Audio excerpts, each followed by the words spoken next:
At KIDOTalkRadio.com, one most notably a preview of the Canyon County Fair, which kicks off this week.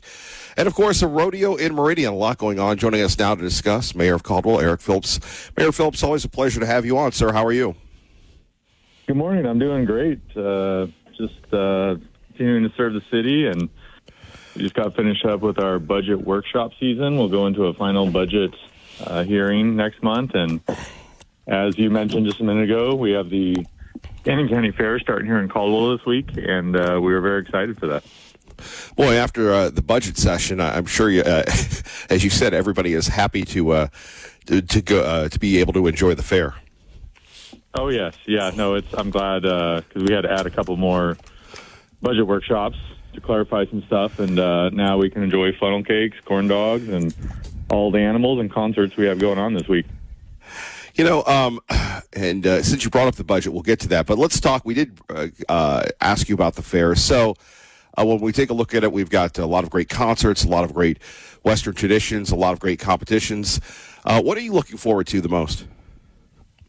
I just love that it's a yearly event that the community gets to come out and enjoy, right? You get your ticket, you get in, you can get into the concerts, the food, the animals, and it's just a great social gathering. So I really love the social side. I've been going to the fair since I was a kid, and I even used to show in the fair, which is part of why I was so passionate against the Durla Hotel that ruined kind of that whole parking area.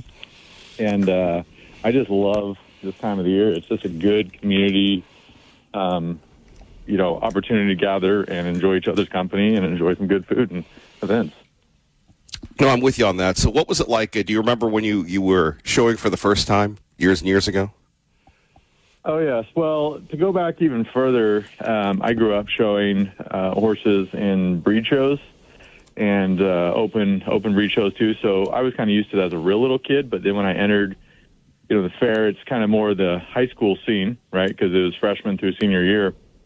So then instead of just randomly going throughout the state, it was, your hometown, and it's with your friends, your local schools throughout Canyon County, and it was just a real fun opportunity. Of course, time seemed much longer back then. Now it's just a, flash in a hot band. So I do miss getting that whole opportunity to get up early in the morning, get your animals down there, getting cleaned up the night before, getting the show throughout the day, and enjoy the events in the evening.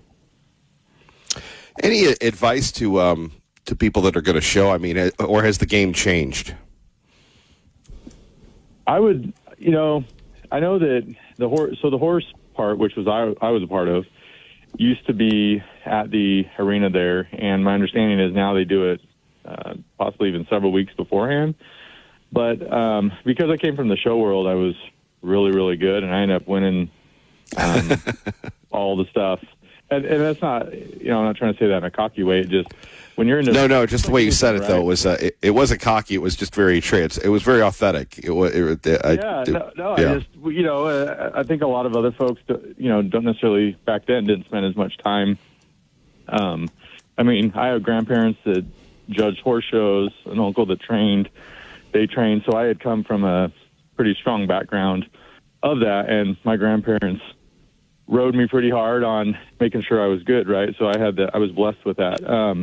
So the fair side was pretty easy for me, only because I had so much experience. But my recommendation, to any of the folks is, practice makes perfect, right? So the more you do it, the better you get.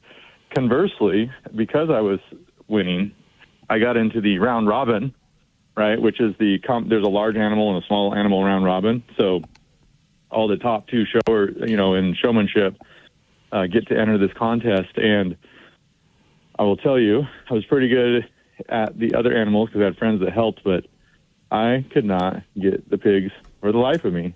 I should have spent more time practicing, of course, because I didn't know I was going to get in the round robin.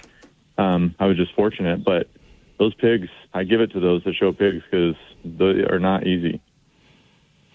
Our great friend, the mayor of Caldwell, Eric Phillips, joining us. Mayor Phillips, and what we love about you is you're very authentic, very transparent, and the end of the parking lot, the hotel, how that all went down, and just kind of was swept right in. Of course, I think that's one of the reasons why you're mayor now. What do you take a look at as a lifelong resident, as a native who has grown up and seen your beautiful city transform, sometimes good, sometimes not so good? When you think of the future of Caldwell, lots been going on there. The budgetary process. What goes on in your mind as far as maintaining what made Caldwell what it was, and of course, preparing it for the future?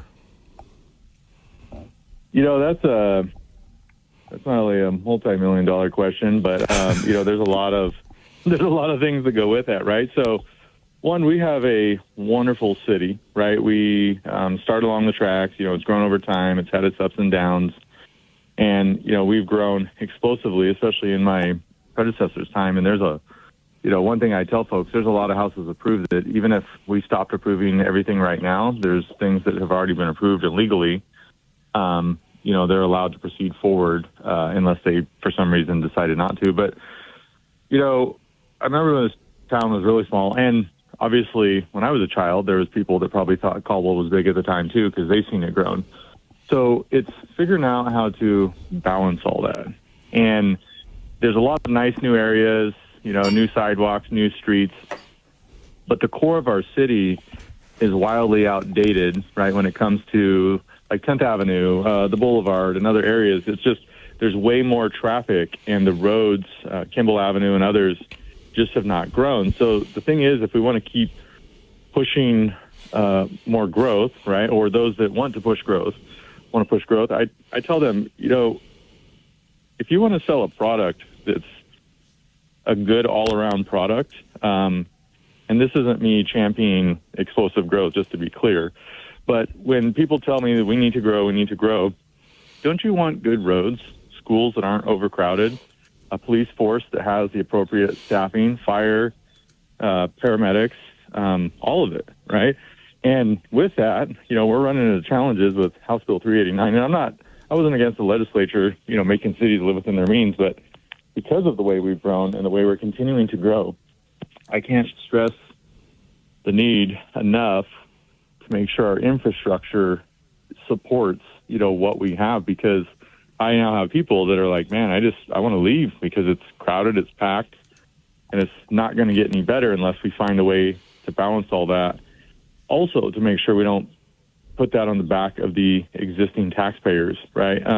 Not wanting to gouge the new folks, to be clear, but growth should pay for growth. And if there's areas that are expanding, they should be helping cover the schools more proportionately, new fire stations, more cops, because that's what's causing the need to include our infrastructure. So as I watch that grow out, it's just figuring out ways we can make sure that works and that it's fair to the people that are here now. Mayor Eric Phillips joining us from Caldwell here. Kevin Mel in the morning, KIDO Talk Radio. I think that seems to be the problem everywhere, except I think you're the only elected official that we've had on that is explained it that way. We always say and not to bag on anybody else, but it's just how it is. Well, we have to have growth, and growth hasn't paid for itself. But before we go into the weeds on that one, sir, we'll get back to the fair in a minute. What was the budgetary process like for you to go through that? I know it's been challenging for many Treasure Valley cities. It's definitely wild, right? Because we're living in the new reality. Tax cuts are great, absolutely. The state allowed us, and I thank them for that. It also presents challenges because cities had grown to levels that they were at, right? And, I know that we've added a lot of positions over the years, and I've had different versions of opinions on that. And, so now I deal with what we're currently at. And when I came into office, one of the things I stressed, because I knew that the economy kind of is on, we have a lot of things growing strong, but at the same time, we're at such a peak that it's affordability is a challenge. So, I think it's teetering a little bit in certain areas, and you just never know when you look back in time where things suddenly come crashing down. Hopefully that doesn't happen. But with that, I said it needs to be a needs versus wants budgeting. All government budgeting should be that way, because we do need to provide certain levels of service to people, right? We want to make sure they're taken care of. They have safe community infrastructure that works, turn on your faucet, flush your toilet, power. And I know power gets more into Idaho power, but it's still regulated by the state. So we want to make sure all those things balance out. Conversely, I can appreciate wants, but in such a tight economy, when we're asking people to put forth taxes towards things, make sure that these are things that we need, right, that we're asking for. So if you look at your water, your sewer funds, and others, we definitely need to make sure we have the ability to grow in that area simply for what we need. And then we're opening a new fire station here in the near future because we're approved by the voters to build 2 new ones. One is a replacement, the other is a new one. So, we have to add about 12 firefighters for that. Firefighters aren't cheap. Love them to death. They're great. We appreciate their service, but they come at a cost. So, of course, we're going to have to increase our budget, to be able to add that. And I hate increasing the budget, but at the same time, I need to make sure we don't end up like Midstar with a fire station that the voters approve through a bond, but we don't have the people to fill it. Because what people also don't understand is that if we don't fill that station, your insurance coverage, part of the factors that go into the cost is like the fire service, right? So if there's not enough firefighters to cover an area and it's basically unsafe, that could cause everyone's insurance to go up. Not to mention, we also have NAMPA coming into our city a lot, and we go into other cities we cover each other, mutual aid. So people don't realize how extensive the fire departments are covering each other right now because basically they're short, right? There's so much calls that they're covering into each other's cities, which then leaves those other cities at risk. So we want to make sure we fill that station to balance out our city better. But budget season is wild, I'll tell you that. It starts early, and there's a lot of time that goes into that. Mayor Eric Phillips joining us, Kevin Mill in the morning, KIDO Talk Radio. You've arrived when all of a sudden you have Tea Party Bob emailing me saying, ask you about the money for the flock cameras. Well, flock cameras were approved before my time. We're definitely looking at some options. I'm talking to Chief about that. I look at this 2 ways. One, I support our police, right? I want to make sure they have tools and things to do their job correctly. Now, to separate that, when we go into the mass surveillance side of things, I am not a fan at all of mass surveillance because, so I'm a criminal justice major, and I know that courts, you hear that it's plain view, right? Like you don't have a right to privacy in plain view is what I hear folks say. So that's true up to a point. The problem is, and if you just look at the Supreme Court ruling on the geofencing, right? When, first of all, the government doesn't have the right to circumvent the Fourth Amendment through a third party. Now, when it's plain view, that's where the Fourth Amendment thing comes into play. So, yes, if you do things in plain view and you get caught, that's your fault. Conversely, when the surveillance system becomes so large and pervasive that basically they can paint a picture of anything and everything you're doing, and I'm not talking Kabul police, just the government in general, especially if the feds have access to it in different municipalities. Now, this is where it becomes, I believe it's going to become an issue real quick on the Fourth Amendment because it's so pervasive and large, right? And when you have AI doing the things they're doing with it, you're going to start seeing court rulings that rule against it and say that you have a warrant or need to have a warrant. So I'm not a fan of that system at all, and I've said that recently in the statesman, and I would take it out if I could. But, there's also, we have other elected officials in our city that, respectfully, they get to make a decision, and they made a decision.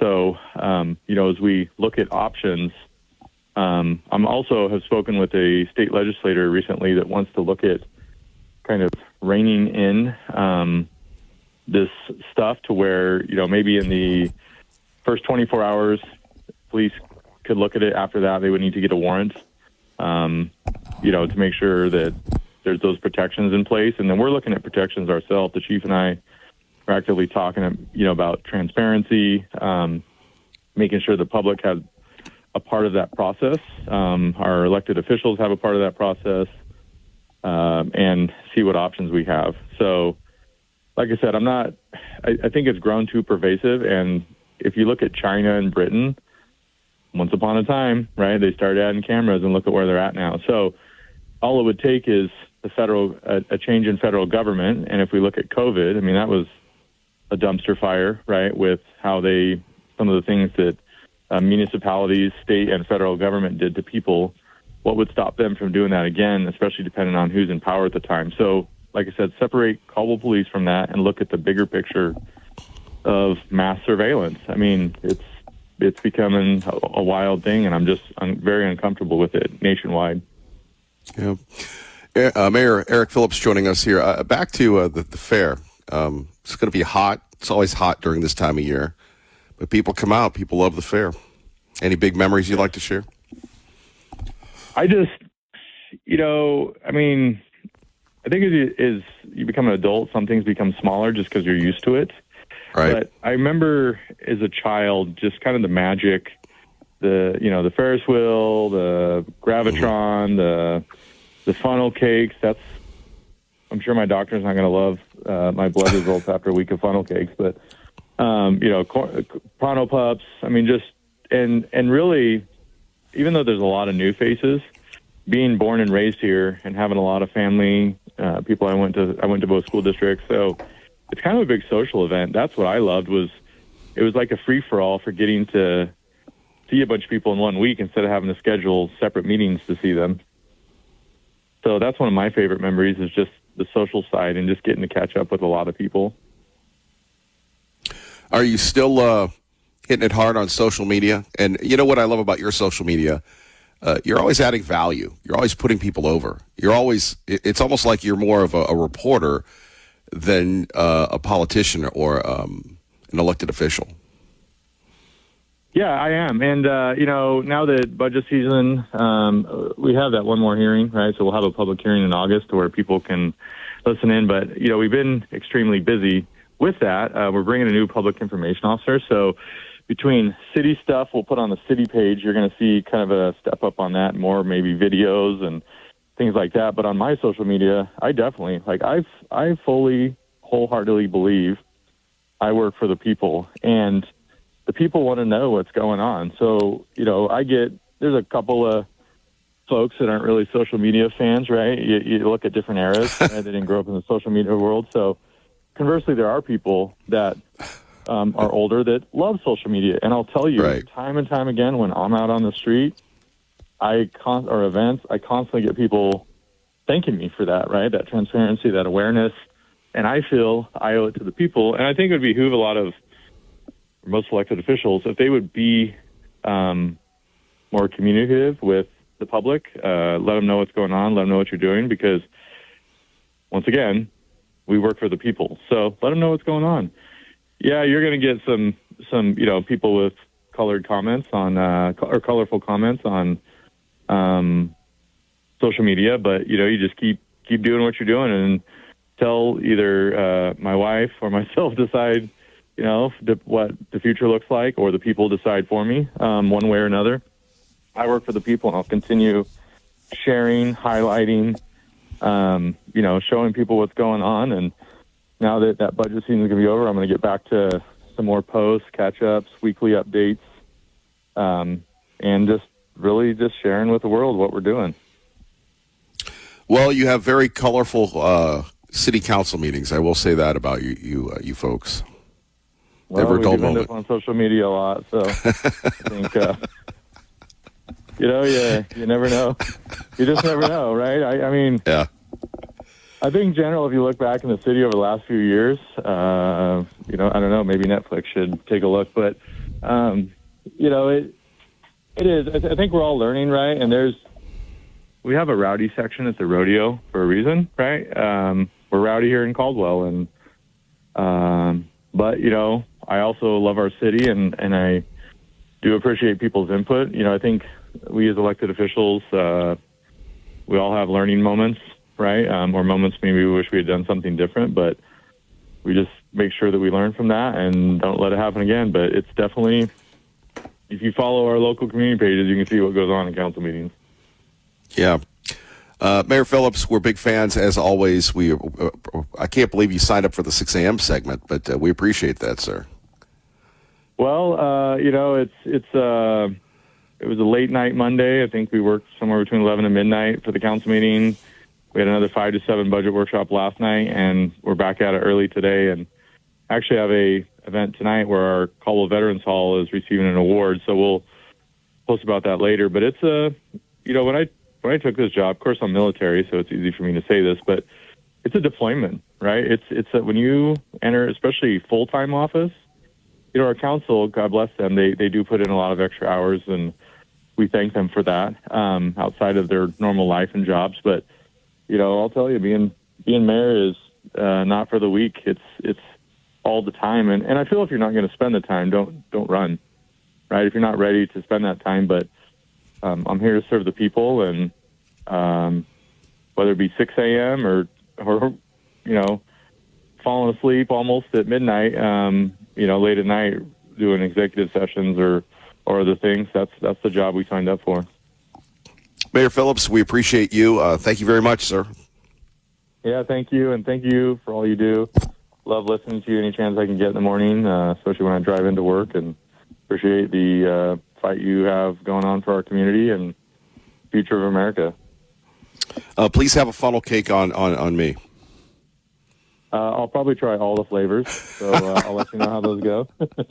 Thank you. Trust me, there's multiple, and for anyone listening in, please get down to the Canyon County Fair if you can. It's a great event.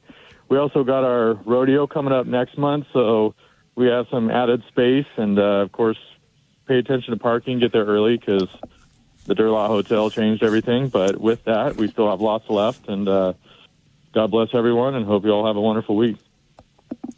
Thank you, sir. Take care. All right. Thank you. Our great friend, Mayor Eric Phillips, and God bless Mayor Phillips and his family. Kevin Miller, 580 KIDO. Local leaders, local ambassadors, big fan of the mayor. And, when you talk about needed leadership, I met the mayor almost a year ago, at an event, and just very humble guy. Was talking about running, and I remember, I think I was like the 3 people that watched the Channel 7 streaming debate, and I go, this guy's got it. And, again, we live in Idaho, so it's not like controversy or bagging on people really plays. But the direction the city was going prior to his administration, again, it's just more of the same, where you have people approving developments, not really looking at the infrastructure. And some people get tired of that, but it's very refreshing to hear a public servant, an elected official, talk about funnel cakes and, of course, roads. And like we said, a complete preview of the Canyon County Fair is available on our website, KIDOtalkradio.com. Coming up tomorrow, thanks to our friend Rance, who's helping us with the booking, we're going to have people bringing a rodeo to Meridian. That's right, the Meridian Speedway. Which is pretty wild if you think about that as well. Do want to remind you, Mannheim Steamroller, they will be back. We're going to be giving away tickets, and keep it here for your chance to win Mannheim Steamroller tickets. When we think of Rush Limbaugh, we think of the great music, and of course, it's wonderful they're coming back just in time for Christmas. Other news of the day, there's a lot of national sound that we need your reaction to. Most notably, the congressional hearings yesterday involving the Secretary of War, Pete Hegseth. Also, Brooke Rollins. Is it Brooke Rollins or Brooke Collins? I can't get enough of this young lady. And we might have to really see if we could grab her. We've had Doug Bergamon. And, yes, thank you, sweet women. It's Brooke Rollins, not Brooke Collins. But just a great Secretary of Agriculture. We've had the Secretary of the Interior on. But this young lady really is all about the farmers. And what I learned yesterday in this congressional hearing is that fishermen are now farmers, and shrimp people are now farmers. And I'm going, really? We'll talk a little bit more about that as well. If you'd like to react to our Canyon County Fair preview with the mayor of Caldwell, or talk a little bit about budgets, Nampa looking to look at library issues, look at funding for public transit, also other issues. But I don't think Nampa or Caldwell is raising taxes, unlike Boise and Meridian. Something to ponder. And one more thing, I think it's very important, and this was broken by the Taekwondo King of New Meadows, Idaho. And he warned about this a couple years ago, that insurance rates are starting to go getting out of control. And now we're not just talking about New Meadows and the Ketchum area. We're also talking about Garden Valley and others where insurers aren't going to insure homes or make it so affordable you can't buy fire insurance. And really, if you were listening to what Mayor Phillips said, he talked about that you've got to fund these fire departments because if you don't have the fire departments, then the insurance rates go up. And pointing out what's going on in Middleton and Star, which unfortunately is my fire district. So let's delve a little into that, plus a lot of political reaction. Of course, as always, we want to hear from you. How do we do that? The old-fashioned way. You get that rotary phone. I know that's a bad rotary dial, but anyway, the numbers are 580-5436. That's 580-KIDO. We also provide a free traffic service. It's called Get You to Work Safely and On Time, only on Save AM radio. I know our great friend Congressman Fulcher is working on that. We appreciate the congressman. And I'm looking at this thing and just this crazy story.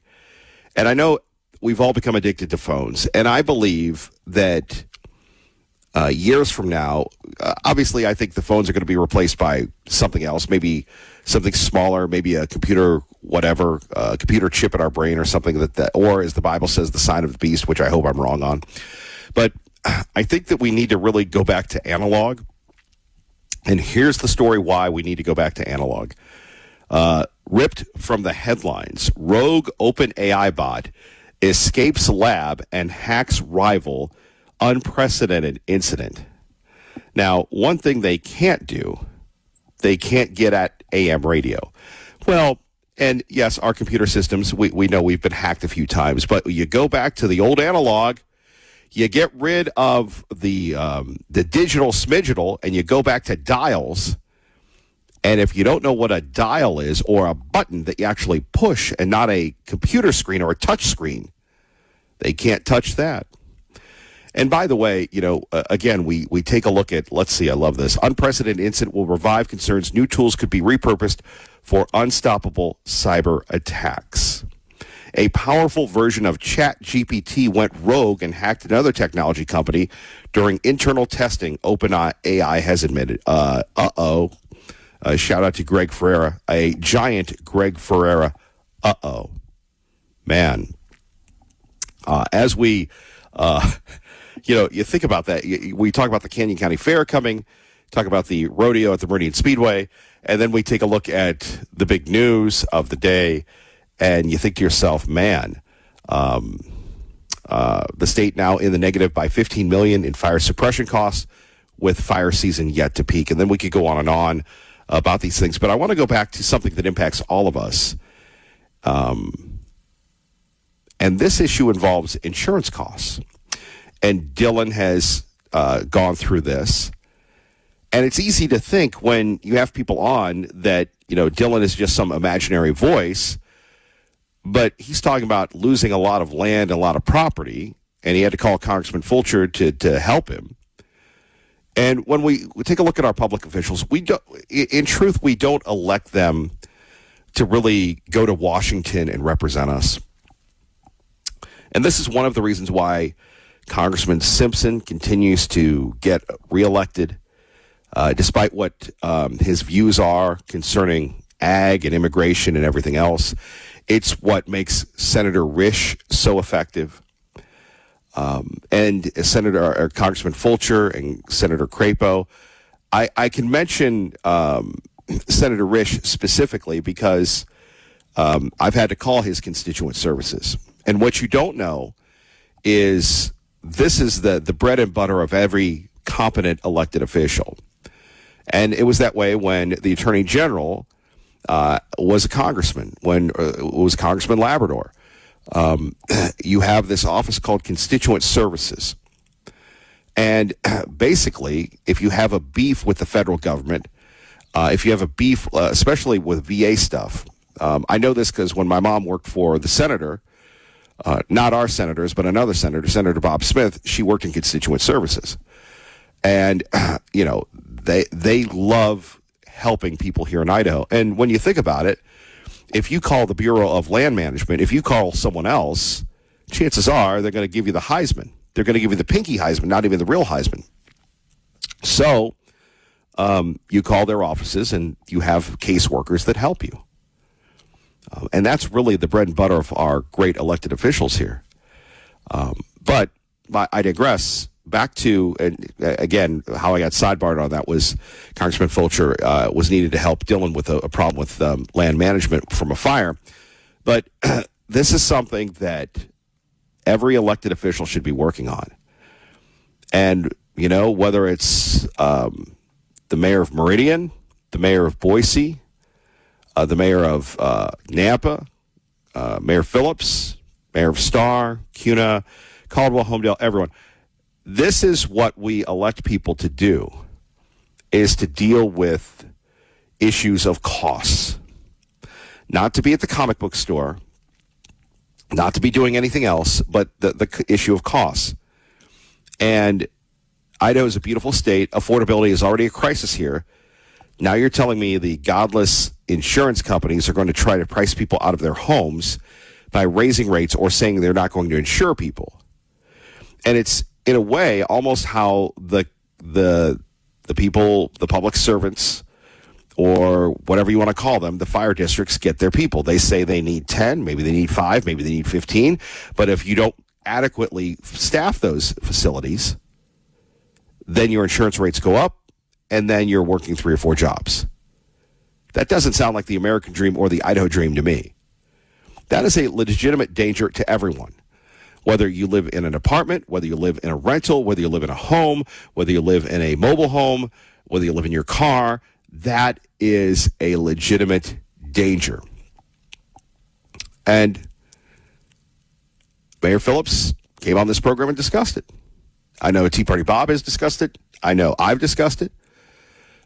These are issues that you want your elected officials to talk about. I know in Middleton and Star, they've gone back and forth on the fire district. I believe they just approved it to house the facility. Now they have to pay for it. Those are the issues that people elect city council people for. And again, I'm not talking about anything in particular, but I would rather have, and you know, maybe development pays for it. I don't see that, but I'm not an elected official. That's what I would like to see. I want to see those costs being incurred by people that are like magnets soaking us for more and more infrastructure demands. By the way, I thought the mayor of Caldwell put it beautifully that he can't stop this development because it was approved beforehand. Mayor Pierce and Kent Goldthorpe and I went back and forth about Eagle being overdeveloped. It was approved before he got there.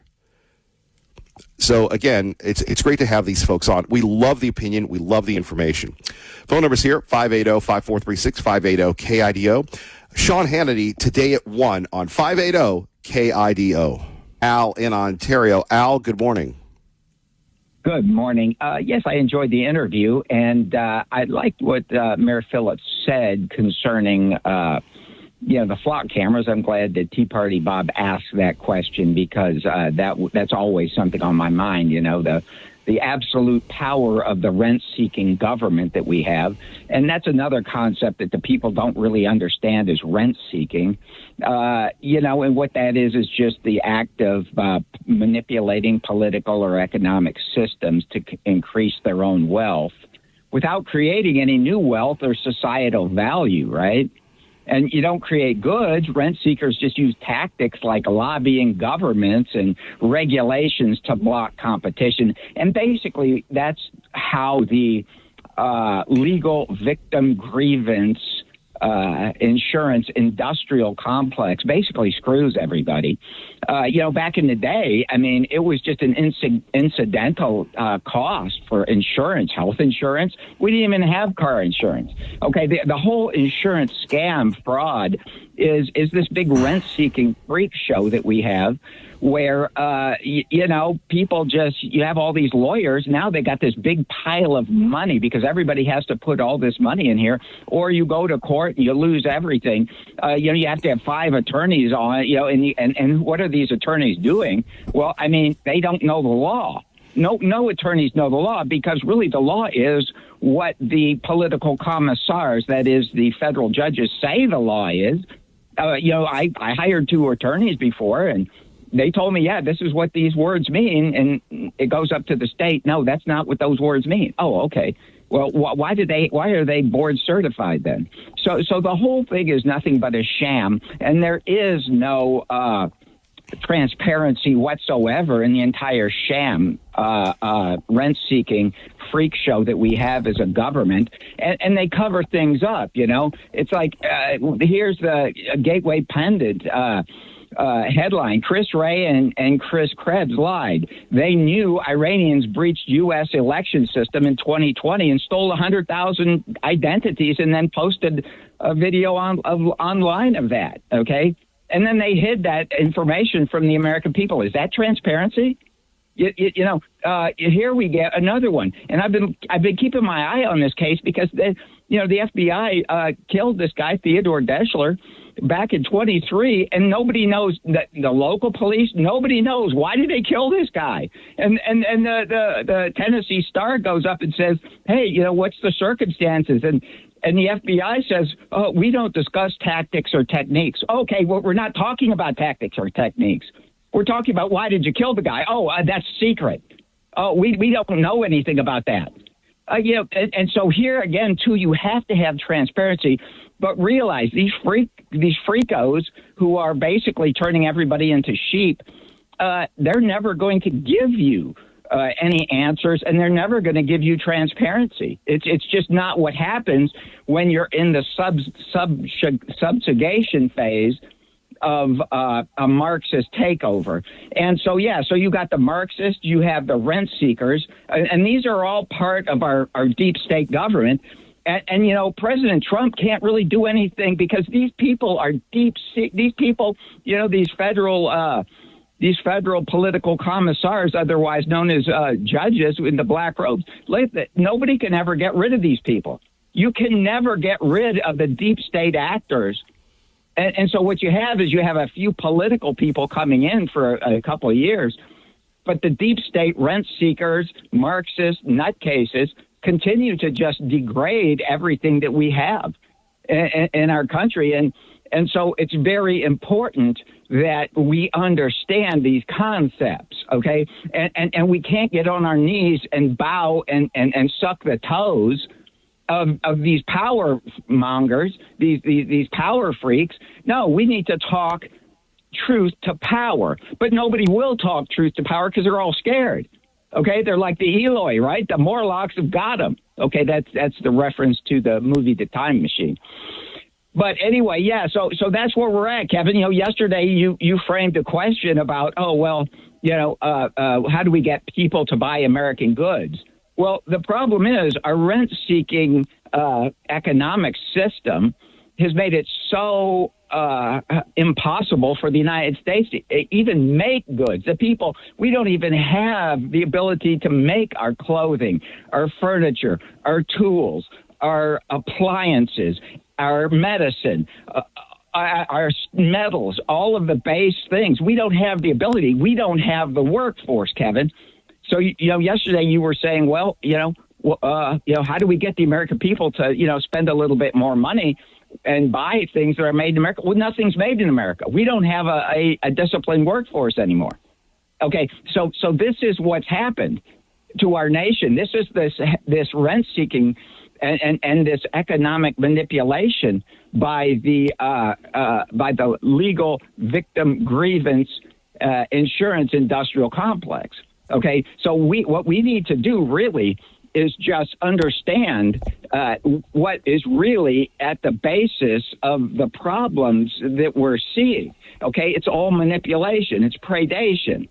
Okay, and so here's where once again you say, well, what do we do about that? Well, it comes down to education, Kevin.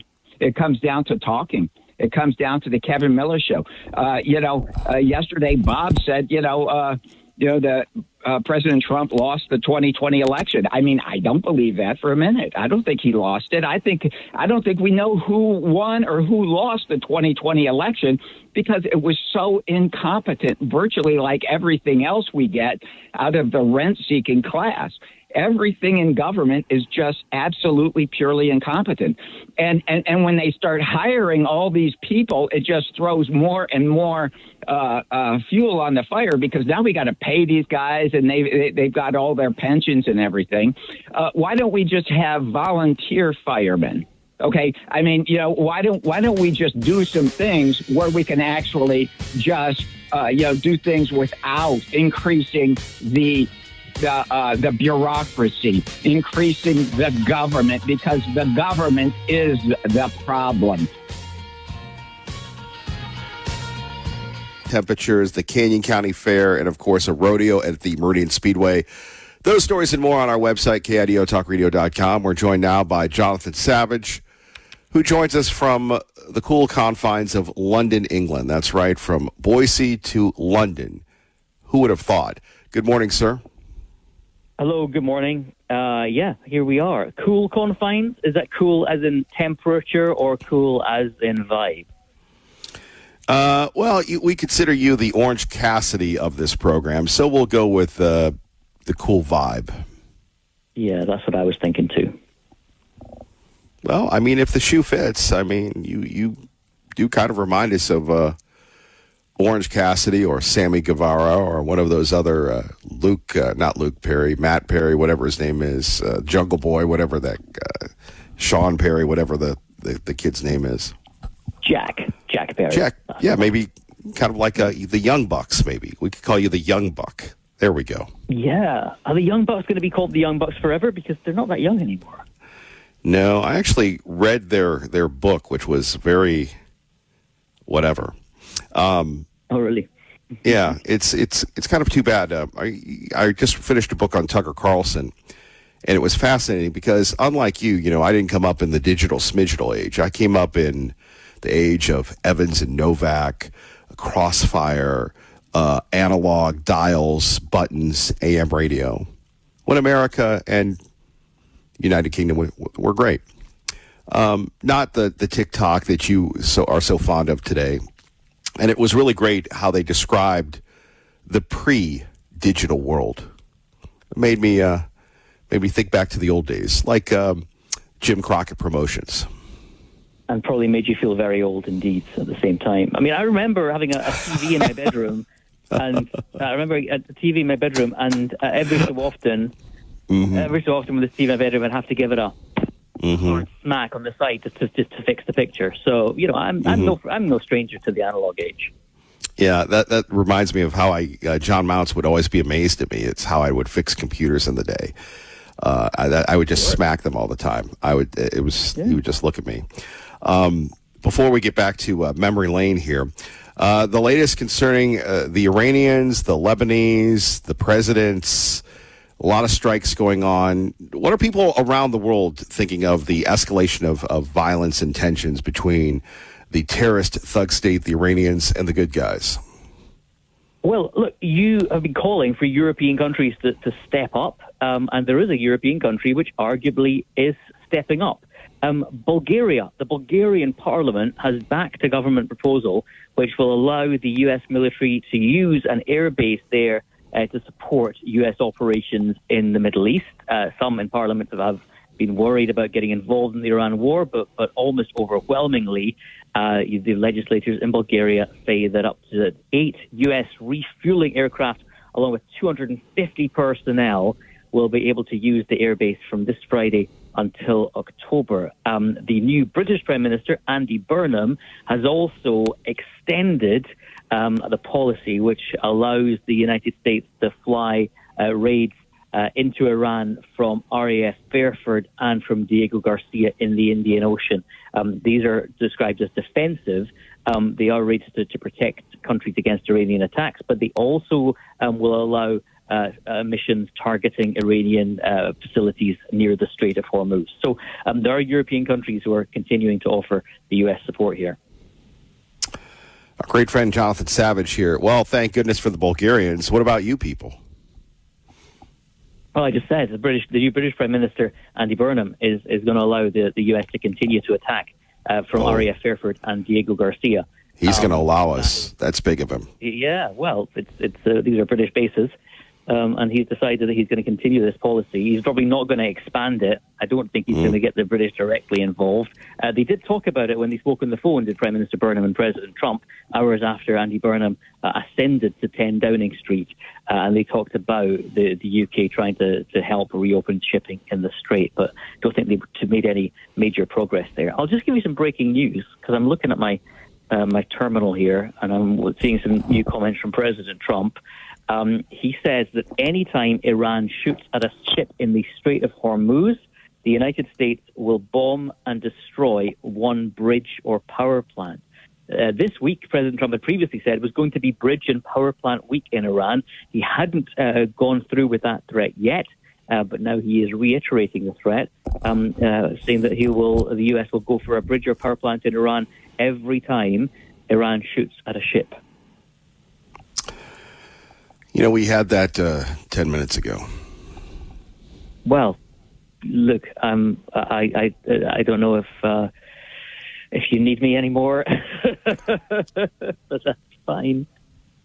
Actually, I've been looking at my notes rather than at the news wires. In fact, you had it when Reuters had it. I only had it when AP had it. So blame AP. No, actually, that was fake news. We didn't have that at all. One more thing, we'll keep it apparently real here today. Ukraine and Russia, is Putin really in trouble from the European perspective? I think people are looking and wondering how long that he can go on with this economically, in terms of their oil supplies and their infrastructure and all the rest of it. The thing for this in Putin's favor is that he doesn't really need to worry too much about public opinion, whereas President Zelensky of Ukraine clearly does. There have been protests in Kyiv over the last week, with people unhappy about the firing of the defense minister, who was a sort of reformist with new ideas, and he'd been in conflict with the military. And the people are protesting, saying they wanted the defense minister back and they wanted the head of the army to be fired. Well, they have got their wish, and the head of the army has been fired. President Zelensky felt he had to give in to the public demands. So big changes there in Ukraine, where the people's voices are being heard. Whether that's a good thing or not, I suppose we will find out. But for Vladimir Putin, I think European countries feel that there needs to be as much pressure placed on Vladimir Putin as possible, because the pressure is not going to come from within.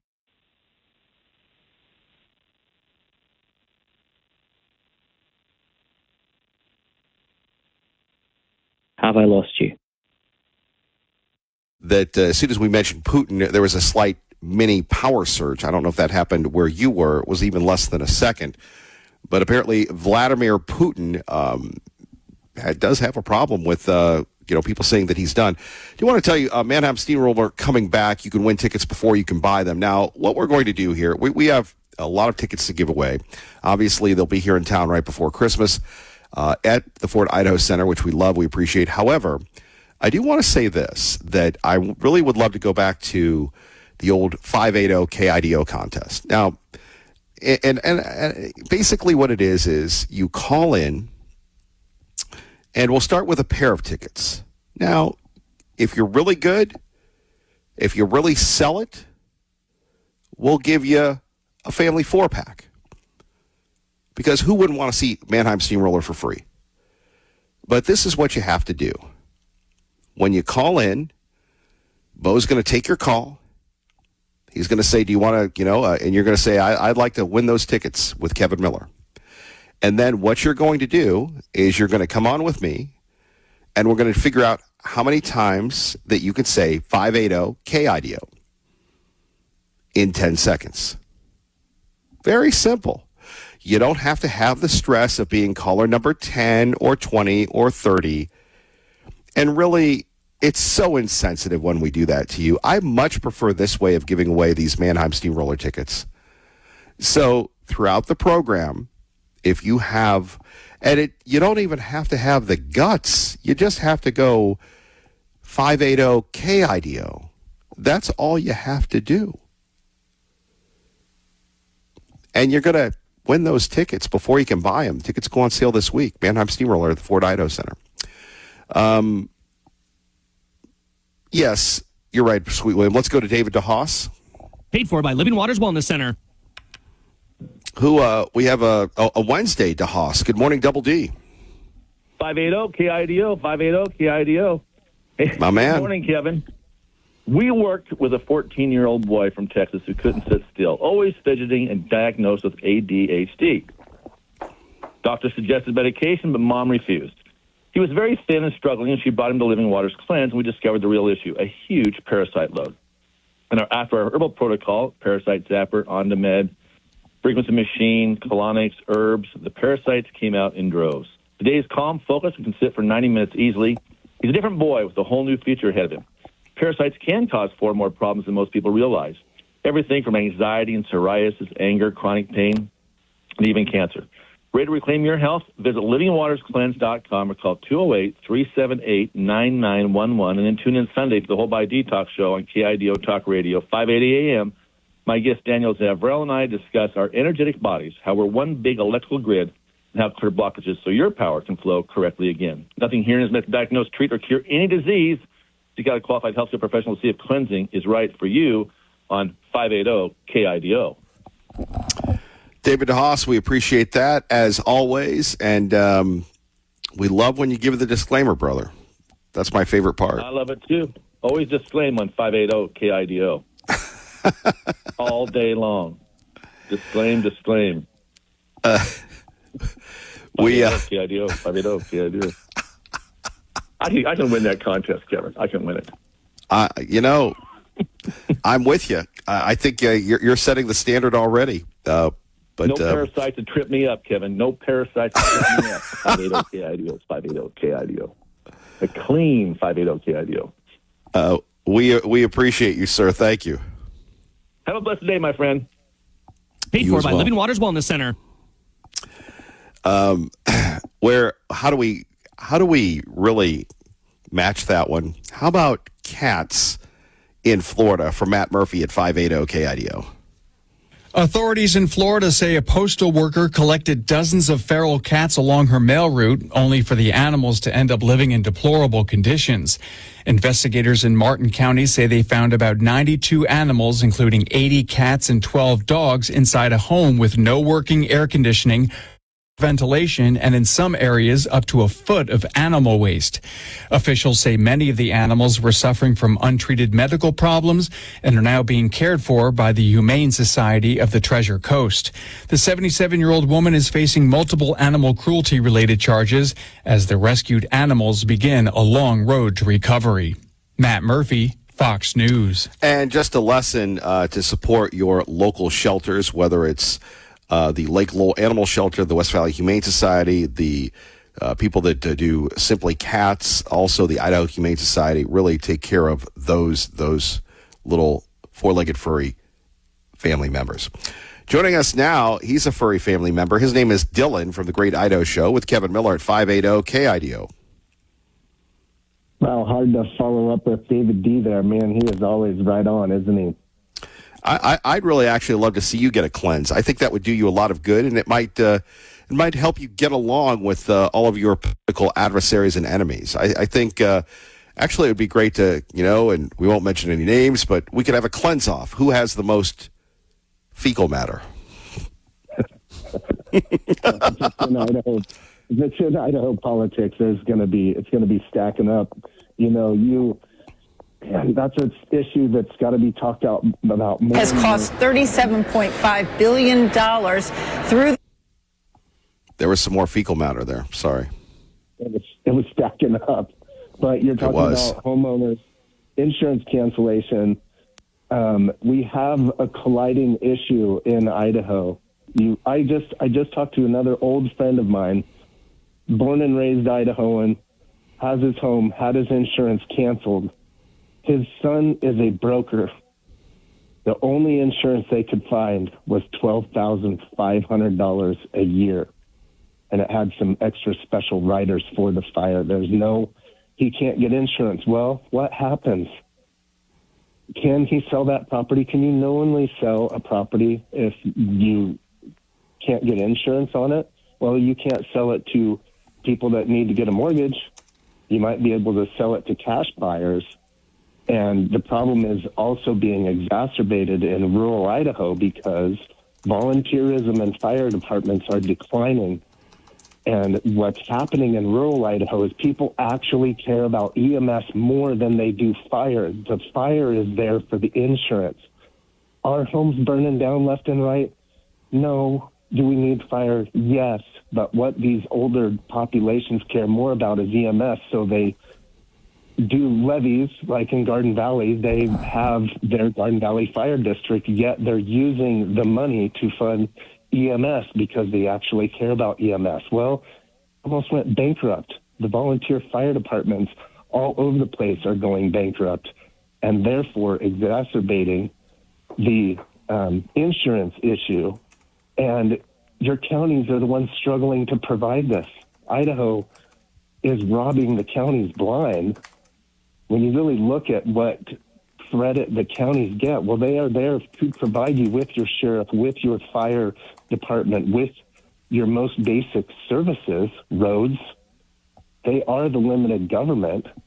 And this, mark my words, this issue is coming in legislatively. The only thing the Idaho has done is House Bill 562, which passed last year. They really worked hard.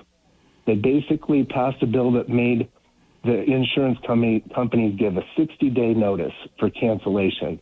That's it. That's all that they did. There's not a single soul that I can think of that's picked this up legislatively, with the exception of Faye Thompson, who didn't make her next term.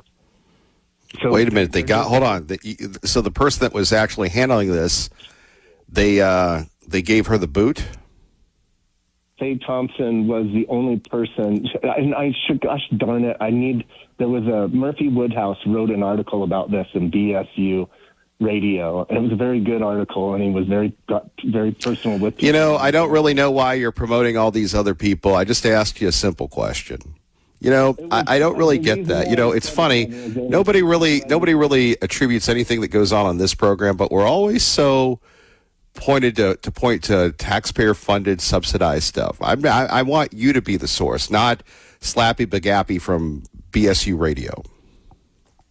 Well, it was important because it was good information, and the point was is that two other legislators that were with they were just there to be with the meeting, but I believe she was spearheading and working more at it.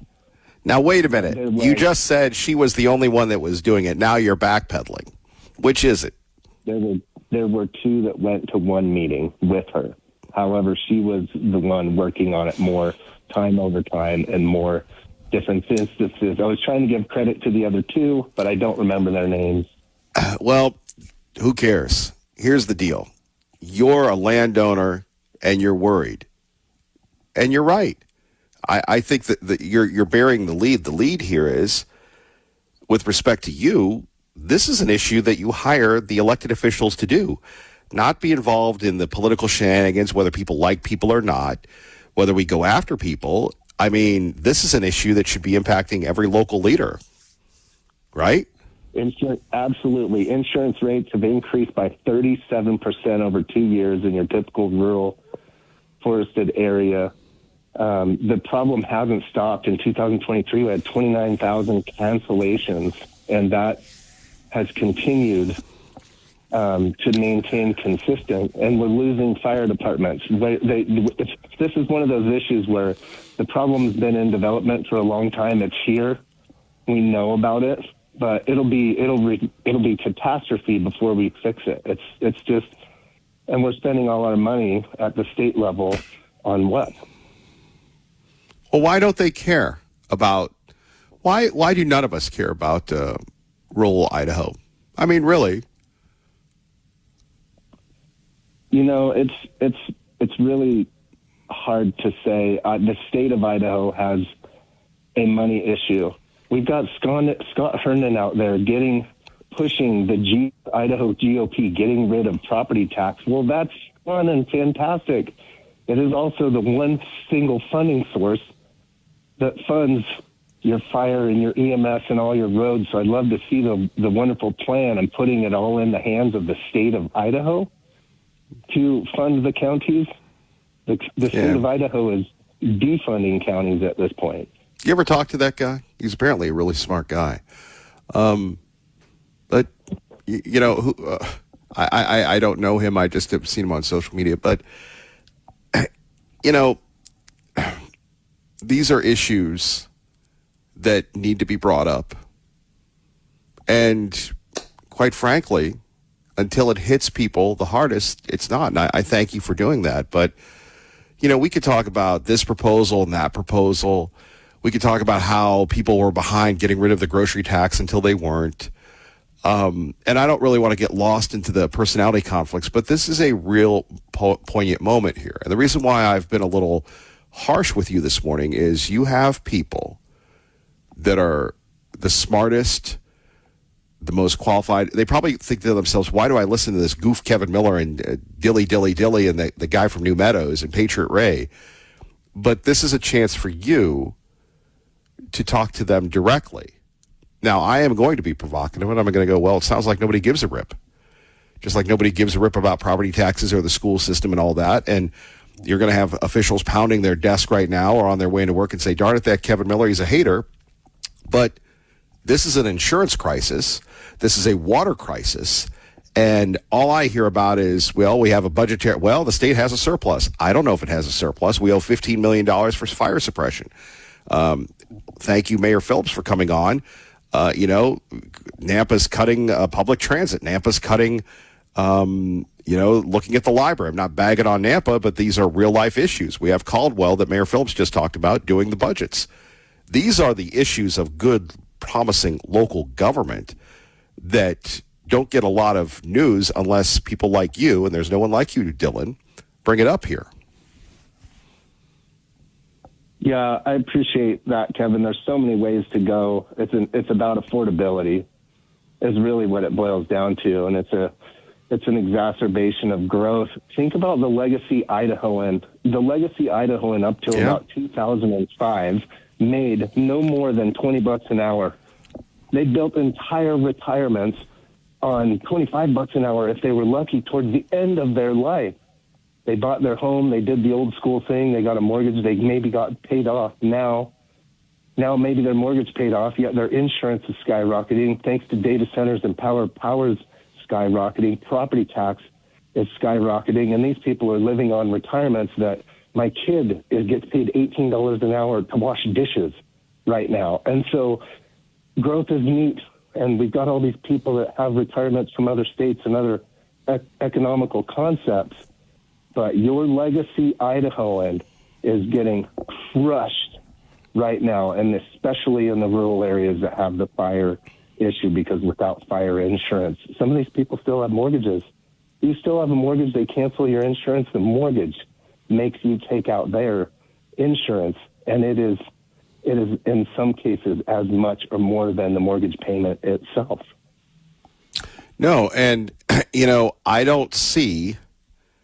And the point I was trying to make with you is, so here you have this young lady who was sounding the alarm, and she gets voted out.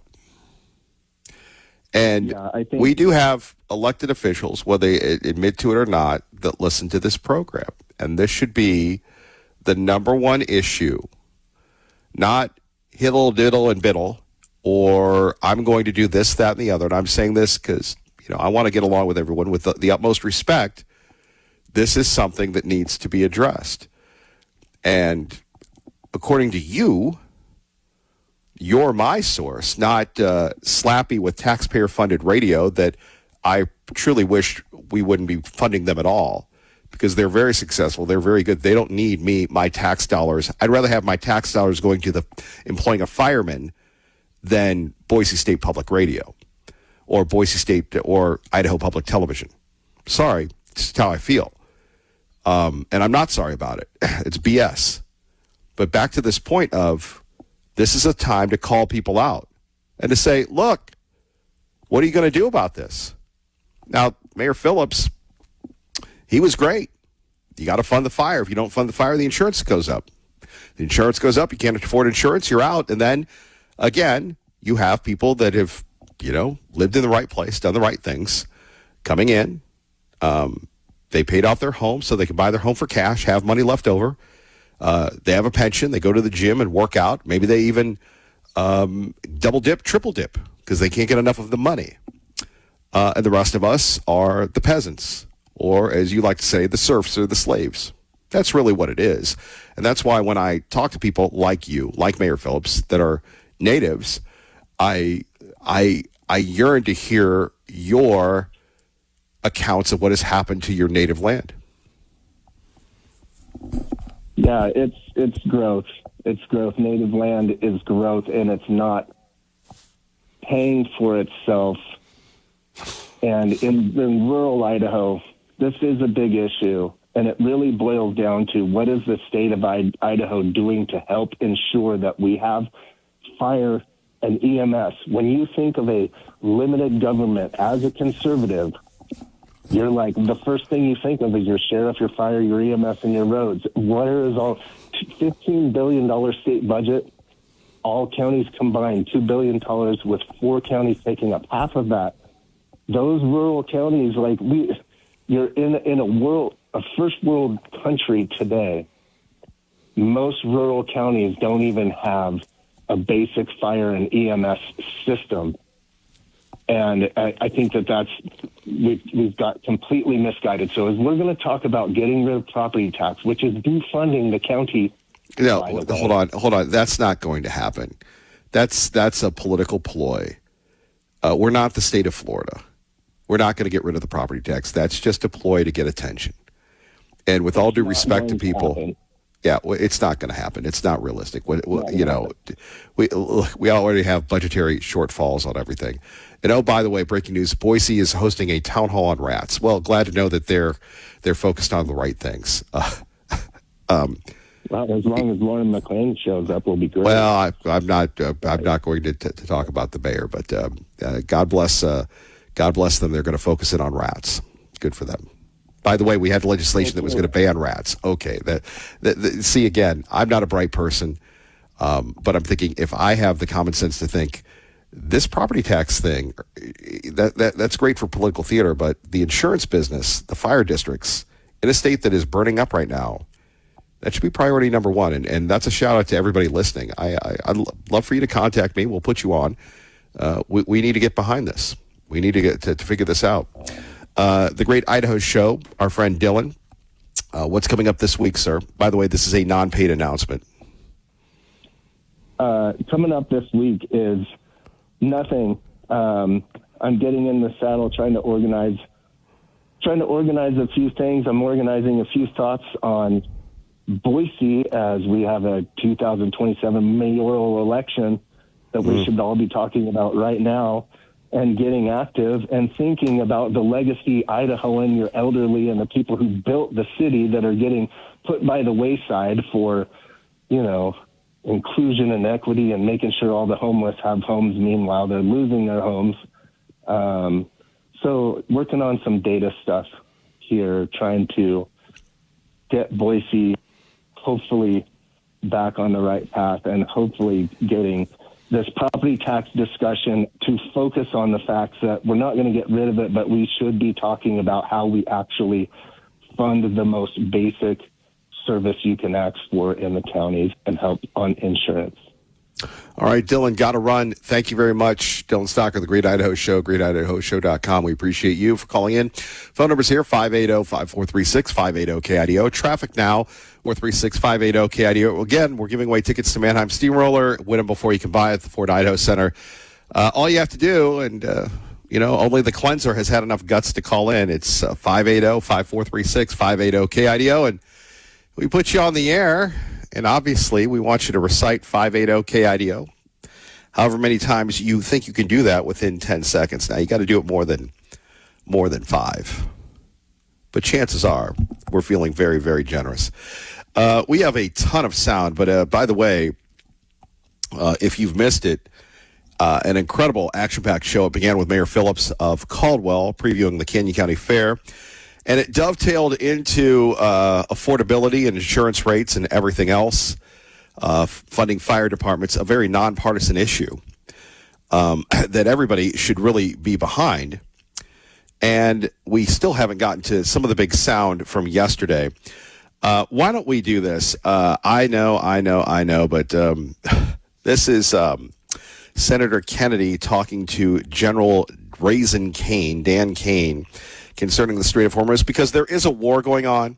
There is a big war going on, and it's about to, if you missed Jonathan Savage last hour or last segment, it's going to get more intense for the Iranians. Hopefully not for us. Let's hear what happened. By the way, this committee hearing was kind of televised, and it really shows you the power of YouTube. I was listening to Sean go in and out of this yesterday, and obviously we'll play the big showdown between Pete Hegseth and the senator from Michigan, but the Republicans are starting to ask more probative questions concerning the funding of the war and where we're at. Maybe they're taking a cue from Fox News that says we have to end the war. Look, you just can't end the war. And the Speaker of the House, if you missed it, not our Speaker, Mike Moyle, Mike Johnson going, we just need to be done with it. Dude, they're crazy. Dude, they want to kill us. They're not done until we destroy them. I don't think anybody gets that. No, sir, that's a decision that's a hypothetical and will depend on what happens. It's not in the hypothetical. future. We've got a blockade to stop them. We do, sir. That's putting economic pressure on them. I'm not asking you I'm not trying to get you in trouble. I know your advice to the president is private. But this is serious as 4 heart attacks and a stroke. Now, what happens if we come home and end the blockade to the world? Sir, Iran has the potential to continue to be a threat, and we will need to prepare military Will they options to toll do the that. strait? Sir, that's a hypothetical question, and I don't know the answer to that. Oh, it's not hypothetical. We come home. It's not going to be hypothetical. You know that, General, and I do too. And I appreciate your discretion, but we're down to it. We need some hard answers and some straight talk. What'll happen, Pete? Oh my gosh! So this is Senator John Kennedy from Louisiana grilling the chairman of the Joint Chiefs of Staff. And then he casually goes to the Secretary of War, Pete Hegseth. Hey, Pete, like they're having fried chicken or, watching college football on a Sunday afternoon, watching, LSU take on USC. Senator, I would agree with the chairman, but the likely outcome is they would try to impose their will on the waterways in ways that the world would not like. Call it a toll, call it a fee, call it an exchange, call it control. They would do something that they would try to hold it at issue. Yes, sir. Would they try to commence development again of a nuclear warhead? Part of the reason President Trump had to have the courage to do what he did after Midnight Hammer is that they didn't give up their ambitions even though their nuclear sites had been obliterated. So this is a regime hell-bent on nuclear ambitions, and Guys, President Trump's been willing to go after them. We need straight answers. Do we have the ability to destroy whatever is underneath Pickaxe Mountain? Senator, a lot of our capabilities are classified, but if anybody in the world can reach anything on God's green earth, it's the United States military, the most powerful military in the world. It's all about options and trade-offs. Great point there by Secretary of War Pete Hegseth. Probably didn't expect that from Senator Kennedy. Here's something that really is strange to me. And again, maybe I'm like you, maybe I'm not. I'm not a bright person. My dad always would say, and to this day, Kevin, if you had a brain, you'd be dangerous. And he's right. But when we talk about these politics being performative, look, we're not going to tell everybody, although the president does what he does, he tells everybody we're going to blow up Pickaxe Mountain. But we're not, now all of a sudden it's, Pickaxe Mountain. We didn't even know what that was 2 days ago. Now it's the number one topic. So what I'm saying is there's some of these things that shouldn't be made public. But here we have Senator Kennedy going again and again and again. Okay, here we go. We go to Stephen on line 1, who wants to win a pair of tickets to Mannheim Steamroller, courtesy of the Ford Idaho Center. Stephen, are you there? Yes. Oh, I know who you are. It's my man, Steven, one of the most generous people that I know. So, do you know how you're going to play this? You know, you got to say 580 KIDO for 10 seconds. And if we deem you certifiable, then you're going to win those tickets. Are you good with that, sir? Sounds good. Okay, so here we go. 3, 2, 1, go. 580 KIDO, 580 KIDO, 580 KIDO, 580 KIDO, 580 KIDO, 580 KIDO, 580 KIDO, 580 KIDO, 580 KIDO, 580 KIDO, 580 All right. KIDO. Thank you, Stephen. We'll put you on hold. Congratulations. You won a pair of tickets to see Mannheim Steamroller, courtesy of the Ford Idaho Center, so thank you very much. And that's all you have to do.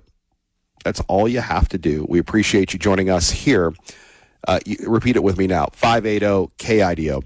So here we have John, and by the way, it's tough to go from our great friend Stephen back to this hearing yesterday, but this is the clip. If you were listening to Sean, if you were listening to Lars yesterday, this was the big enchilada where we have Democratic, newly elected, no, I guess he's not newly elected, but he's a Democratic senator, I believe from Michigan, Peters, going toe-to-toe with the Secretary of War. Isn't capable of doing Secretary Hegseth, if you listen to my comments, you would have heard me say how amazing our warfighters are. I heard failure. The word heard. I heard exactly I will what you tell said. you how I use the word Exactly failure, what you said. because I use the word failure to their leaders. You, sir, are the failure, not the men and women who are on that front line, not the men and women who hold up their honor with distinction. But if there's a lack of a winning strategy, they're in harm's way. Their leaders have failed them. And that's what's happening. We have political leadership. You don't have a strategy. You don't have a long-term plan to actually win this war. Win the war. The men and women are going to be able to do it, but they need to have leadership. When will you show leadership? When will you show leadership? Why don't you show some leadership and stand up to your fellow Democrats who won't fund the troops, who stand and play partisan politics while you don't give us the money? You want to stand up here and talk about the troops? You won't show any political courage to actually fund our department because you have Trump derangement syndrome and can't actually commit to anything meaningful. So I put this on you, Senator. Secretary Hegseth, you have trillions, you have over $1 trillion, you're asking for $1.5 trillion. It's not a question of money, it's a question of leadership and understanding what it takes to actually win. Political cowardice of Democrats who won't fund the troops. Wow. More coming up next. Kevin Miller, 580 KIDO. Eve the Alien, or as we like to call him, based on the Paramount Plus series, The Agency, Martian. Good morning, Martian. You're on 580 KIDO. Buenos dias! In the year 2027, Iran's going to say, I guess we taught old Petey a lesson. Take a back seat, Pete. Oh, what was it? 2 months ago, 3 months ago, 4 months ago? We won this war.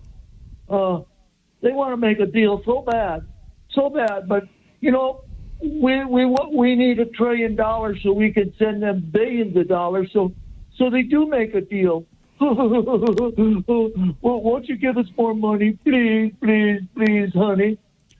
Now, my friends that are on ships over there in that little area say that the Chinese are going through every single day with their oilers just chock full of oil.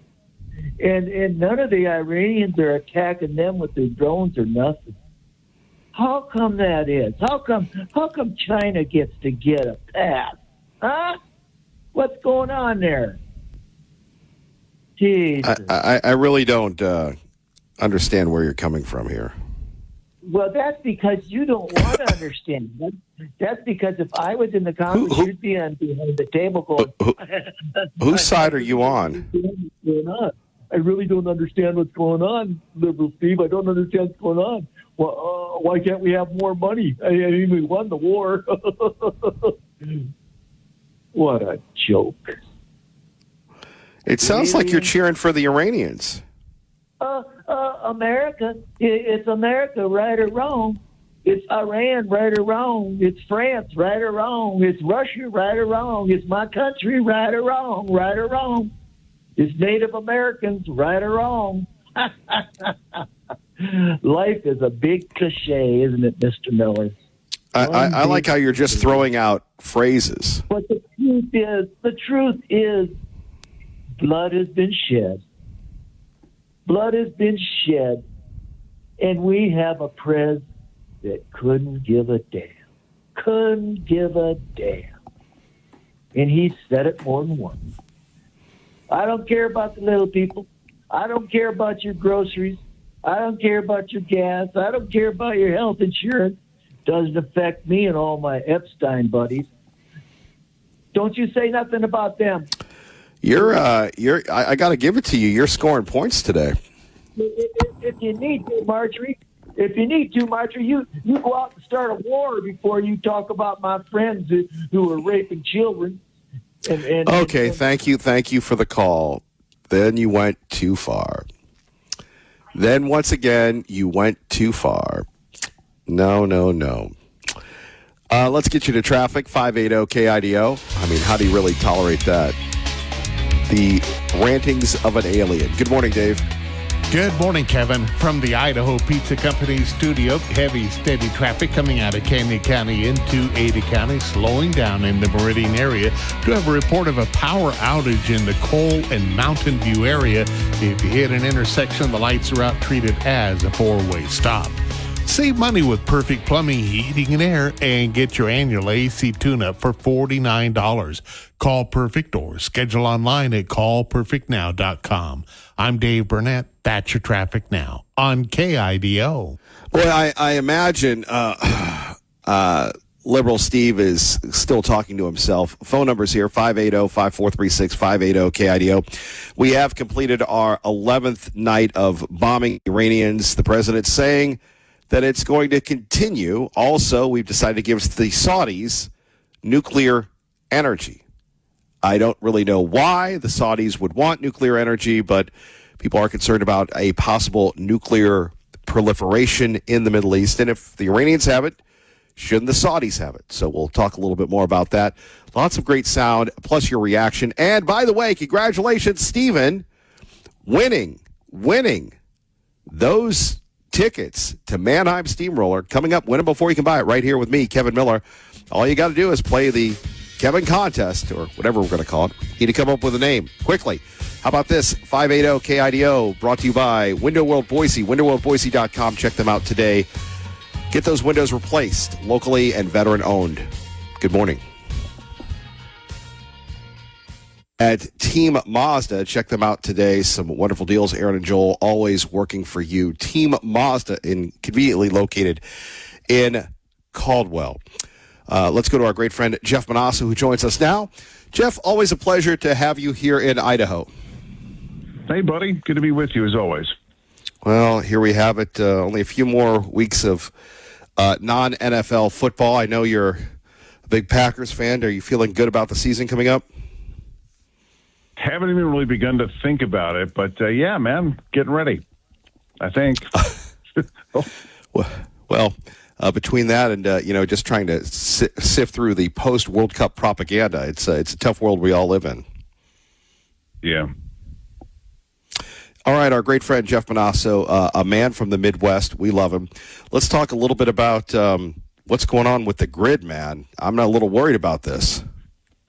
Yeah, so there's an electric grid operator that issued a warning for 14 central states that it may have to implement rolling blackouts. And this is Little Rock-based Southwest Power Pool, a regional grid operator. It operates in states that stretch from the Dakotas to Louisiana, issuing a warning this week that rolling blackouts might be coming because it's used some or all of its reserves after several power plants unexpectedly tripped offline, that it may be on the brink of an electricity shortfall due to record demand. And this may be something, Kevin, where we're going to have to, this is going to be a thing, like rolling blackouts and brownouts. That's a thing in California now. Why? Because they're doing away with power plants, and their demand as they go all electric continues to rise. And then you think data centers, right? So when you hear a story like this, you're thinking, okay, well, what do data centers have to do with this? And I looked into it a little bit.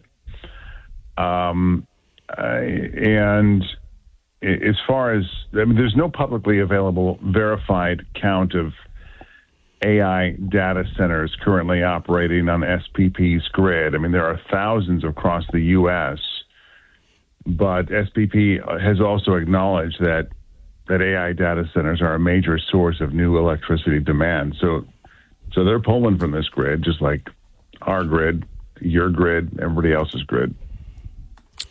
Boy, and of course, obviously, a lot of folks moved to Idaho from California. Rolling blackouts became such a big thing. And you have to wonder, I mean, this is 2026. Why are we even discussing this? It just seems very strange to me.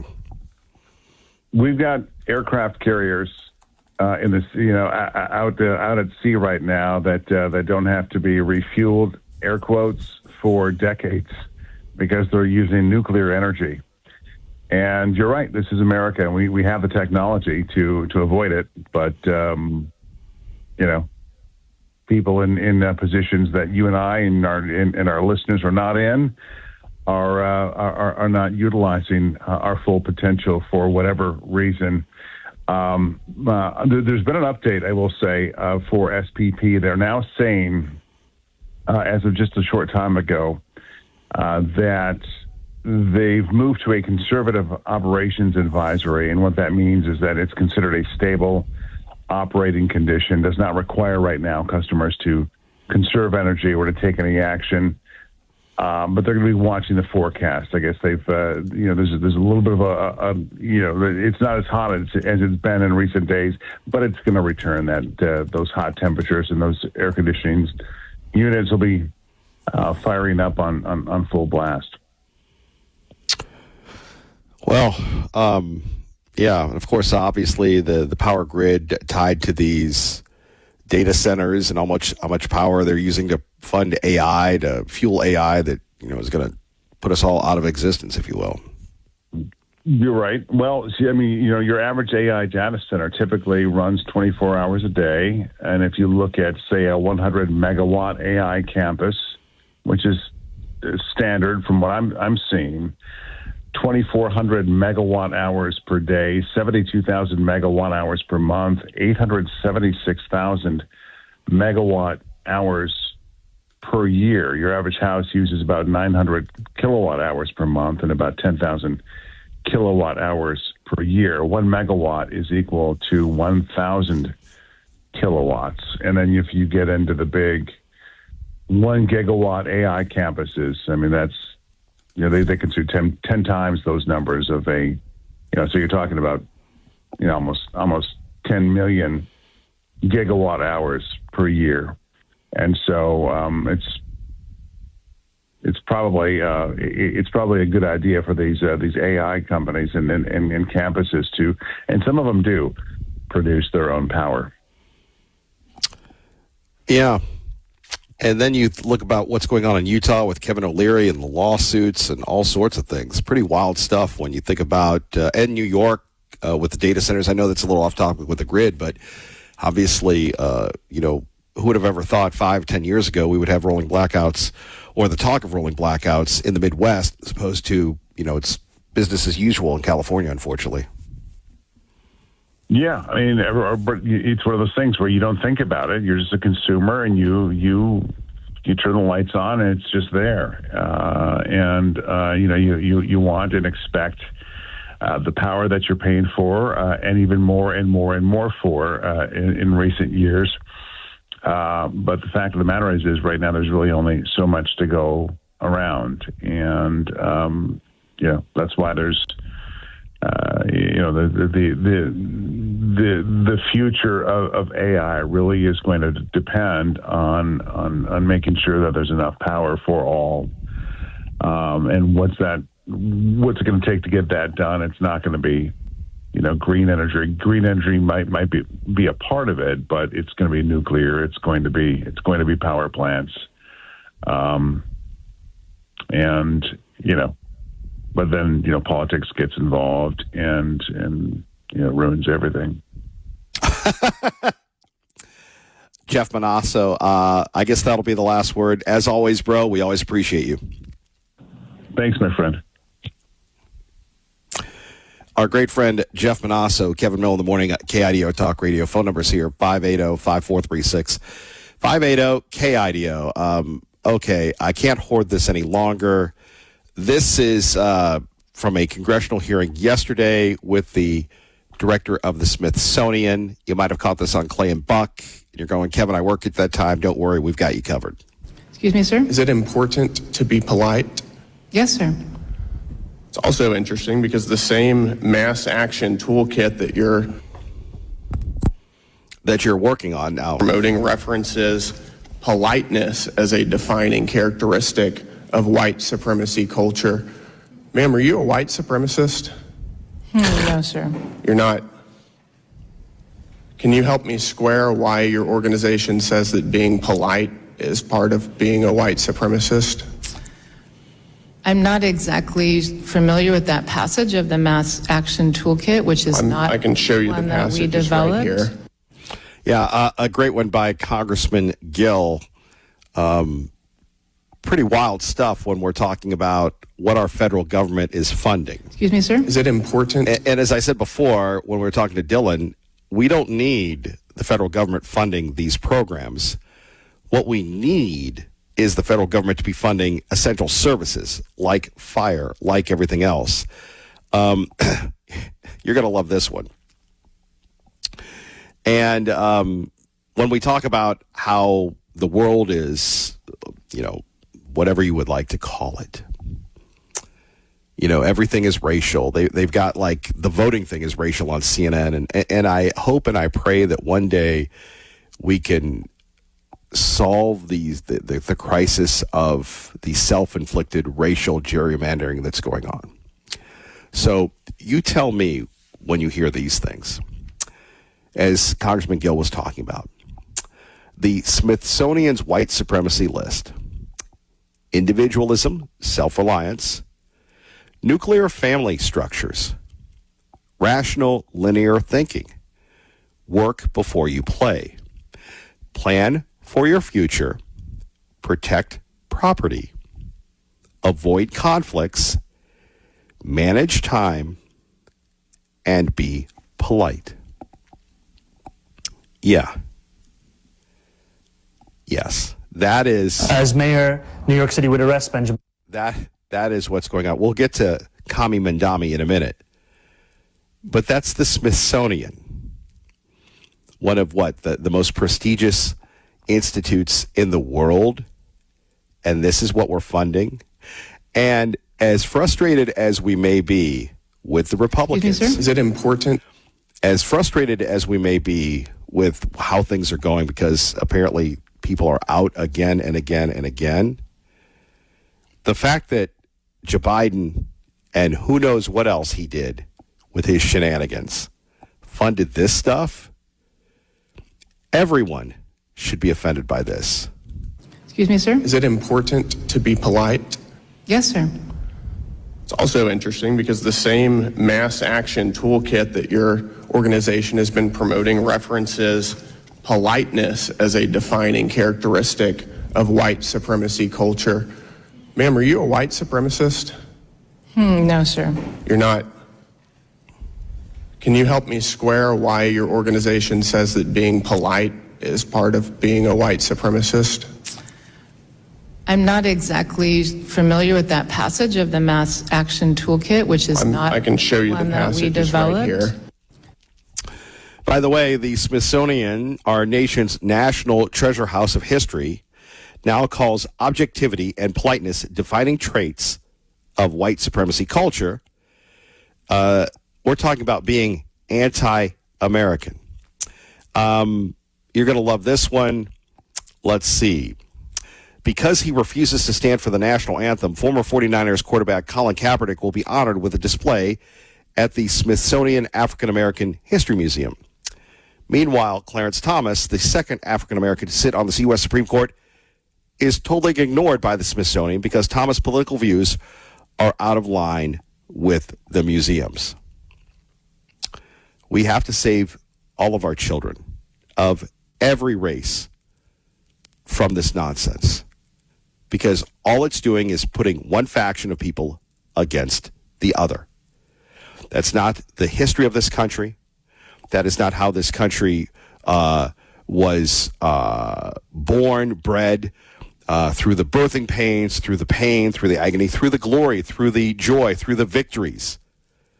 That's not America. Or President Biden to block the... And here we are, the Smithsonian. Yeah, Jillian, it turns out that thousands. The sound is running wild on me today.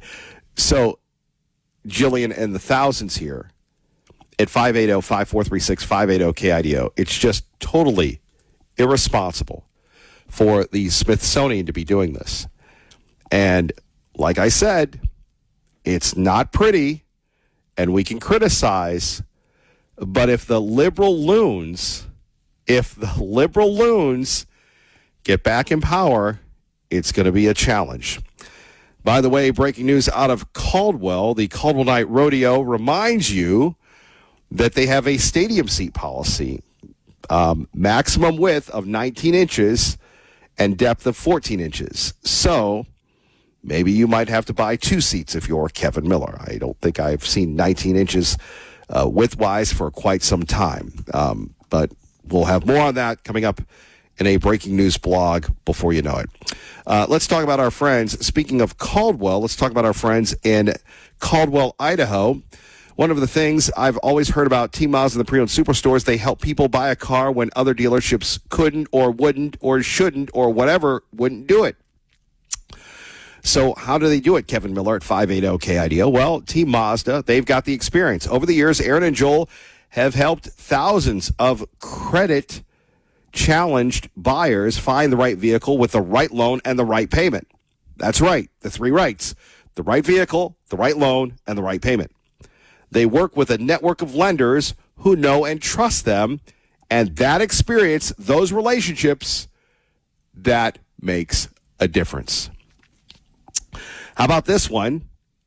Whether your credit is excellent, less than perfect, or just starting to build credit, Team knows how to shop your loan and get lenders competing for your business. What does that mean? That can mean a lower interest rate, a lower monthly payment, and an opportunity to improve your credit over time. In fact, if you go to Team Mazda, Aaron and Joel have a booklet on how to help you, which is free, improve your credit. The easiest way to get started is to go to this website, goteamcredit.com. It's all one word, goteamcredit.com. Just fill out the quick online form and you'll receive your team pre-approval with no impact on your credit score. Let me repeat that one more time. goteamcredit.com. You fill it out online. You'll get pre-approved with no impact on your credit score. Then Vanessa and her team will contact you to explain your buying power and help match you with the vehicles you could qualify to buy for. It's all about putting the right customer in the right vehicle with the right financing. The 3 R's at Team Mazda. And that's what Team Mazda and the Pre-Owned Superstore have been doing for years.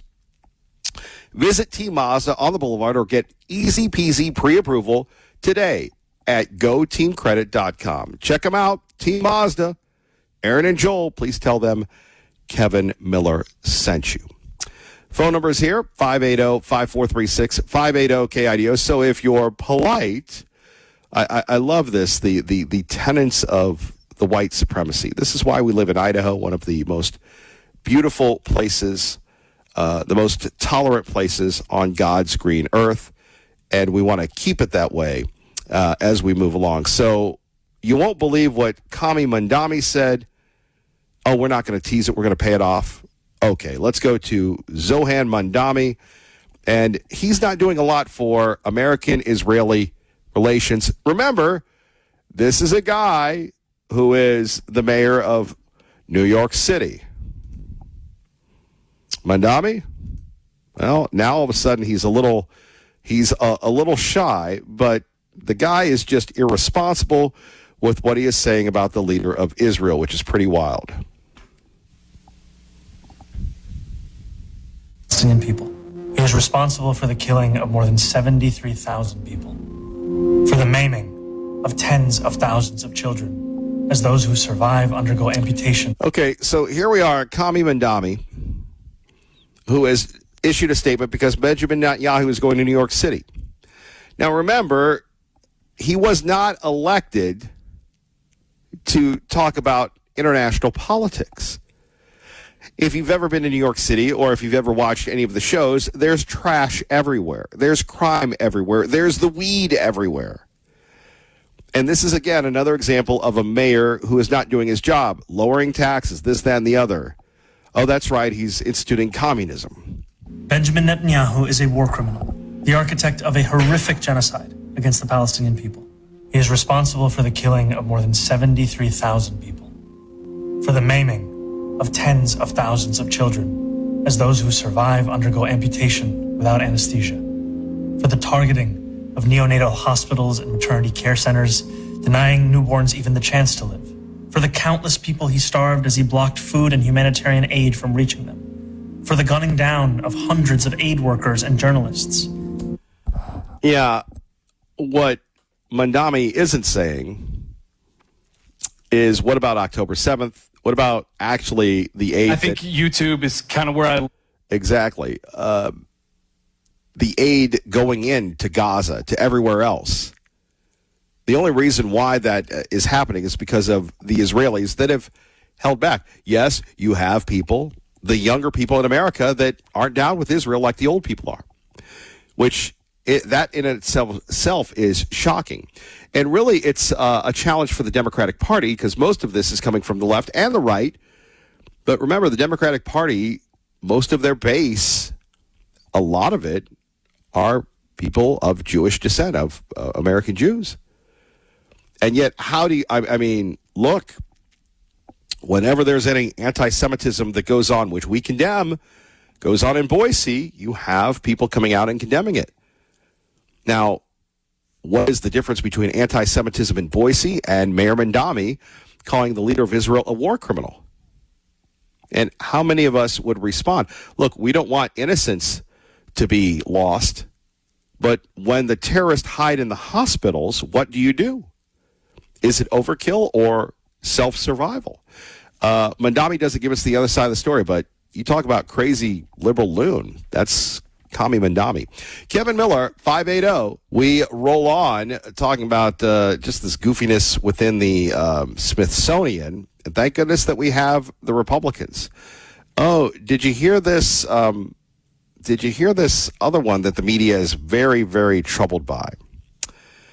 In New Jersey, they found the voter fraud. And oh, by the way, it's not good. Not good for the libs. For nothing. But Mikey Sherrill, the governor of New Jersey, made this announcement today, a surprising announcement. Nearly 400 non-citizens voted in New Jersey elections as a result of what she calls a serious software error. Governor Sherrill posted this quote, as the Trump administration tries to weaponize elections for political gain, I am ensuring we protect our elections. She goes on to say the difference is simple. When we find a problem, we don't hide it, deny it, or invent conspiracies. We investigate it, we fix it, and we tell the public. I have to say, though, for Democrats, I'm not saying that the Save America, the SAVE Act is going to pass. Yeah. But this is not good for Democrats' argument that there's no such thing as undocumented immigrants voting. This is not good for our country generally, I would say. Even better. And it is not, this is a terrible problem to have. I think she handled it correctly. This happened before her time. She was made aware of it just recently. Yeah. More on that in a minute. Let's go to Brian in Nampa on 580 KIDO. Hello, Brian. Hey, Kevin. I love the show, by the way. Hey, I wanted to issue a challenge to one of your callers to have a little fun with him, if that's okay. Sure. So everybody knows that Liberal Steve considers himself an alien, and I do believe in aliens. I also believe that God created aliens. But I do not believe Liberal Steve is an alien. He's also blasphemed Christ multiple times by calling him a hippie without any children. So here He's also called in and said that he eats humans, that him and his alien friends eat humans. So this is my challenge to the alien. Bite me.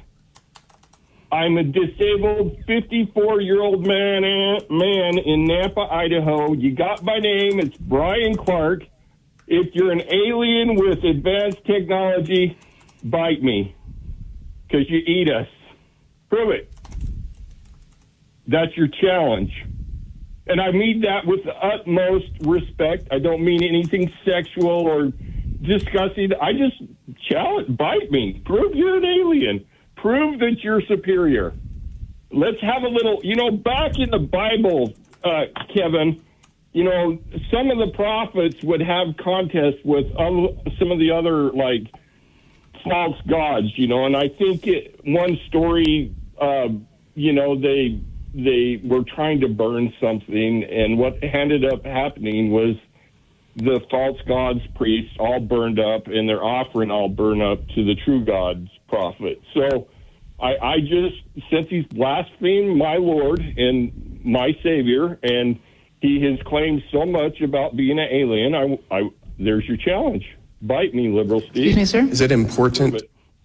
Well, and that's really the point here when we're talking about liberal Steve and just his shenanigans, if you will. And you notice today, Kevin, what he did is he complained about money from a problem that nobody has taken care of for, 50 years? Almost longer than I've been alive. He complained about not Obama giving them money, but us spending money to clean up Obama's problem that Obama didn't take care of. And I find that rather interesting because it's kind of like, I don't know, a mother that complains about her kid getting spanked in high school, or a mother complaining about her son going to juvie, which I've worked in, or a mother complaining about her son or daughter going to jail because they didn't take care of the problem at home. I think Jordan Peterson has said multiple times, discipline your children and teach them the basic laws of life, or somebody else will. So, you can complain all you want about the money it takes to clean up, the problem you guys didn't take care of for centuries, but that's kind of how it works, unfortunately. So, and Madonna, oh my gosh, when does he ever talk about Mao? I want him to explain to me how many millions Mao has killed and how he wants to implement Mao's strategy and how he's such a narcissist that he can do communism better than all of the hundreds and thousands of times it's done before, and it always fails with millions and millions of people dying and economies crashing and blood and terror on the planet. And then they complain about, I don't know, somebody like a Jew defending himself against his people being killed. Wow. Wow, what a concept. And he never brings up one of the most notorious Jews out there, George Soros. Why do you think that is, Kevin? Do you think George Soros funded some of this communist election in New York? Do you think he had anything to do with that? I would agree with you, yeah. So, if maybe you should do what Jesus says, and before you worry about the little beam, the little tiny thing in somebody's eye, you look and notice the pole sticking out of yours. And before I close, Kevin, love the show, love you, doing better. But again, my challenge to the alien, prove it, bite me. Appreciate that. Kevin Miller in the morning. Remember, our friends Team Mazda bringing you this segment of the program, and that's the word of the day, bite me. Do want to remind you, we are giving away tickets to the Mannheim Steamrollers. They're coming in. Great music, great atmosphere, great environment. Why don't you win them before you can buy them? Courtesy of our friends at the Ford Idaho Center. You just got to give us a call. And I really don't want to do the caller 10 thing. I really like it when you call it, you go 580-KIDO, 580-KIDO, but we'll see what happens. Let's get you to work safely and on time. 580-KIDO traffic. I'm going to, what is he doing? He is, I don't want to say he's taking back his comments, but he's clarifying his comments concerning arresting Benjamin Netanyahu. This is a bad move at the line of scrimmage.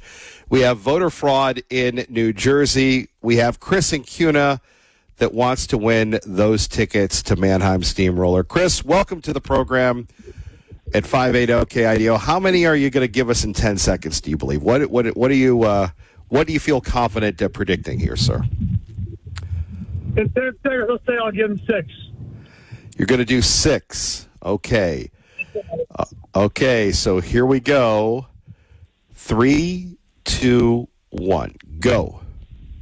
580-KIDO, 580-KIDO, 580-KIDO, 580-KIDO, 580-KIDO, 580-KIDO, 580-KIDO, 580-KIDO.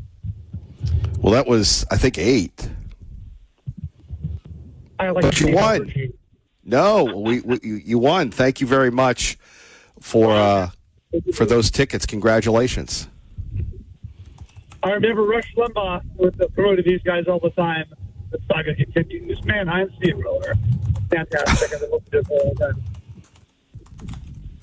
Well, we appreciate you listening. And again, when you think of Mannheim Steamroller, obviously you think of Rush Limbaugh. Chris, please hang on, and thank you again for listening. Always great to hear from you in Cuna. All right, Chris in Cuna joining us. And if you would like to win those tickets to Mannheim Steamroller, just got to do what he did. Give us a call at 580-KIDO. Let's roll on, though. A couple of crazy things. We're talking about voter fraud and Kami Mandami. Before we get to Mandami, this is just one of those weird things that is happening, throughout the country, if you will. When we're talking about the voter fraud in New Jersey, we have actually the people on CNN defending this. Let's take a listen. The Democrats situation, they want to perpetuate the victim mentality. But it also doesn't demonstrate that there's widespread common sense verification procedures are in place, and that's somehow going to suppress or oppress certain persons in society. The problem is that Americans just don't buy it.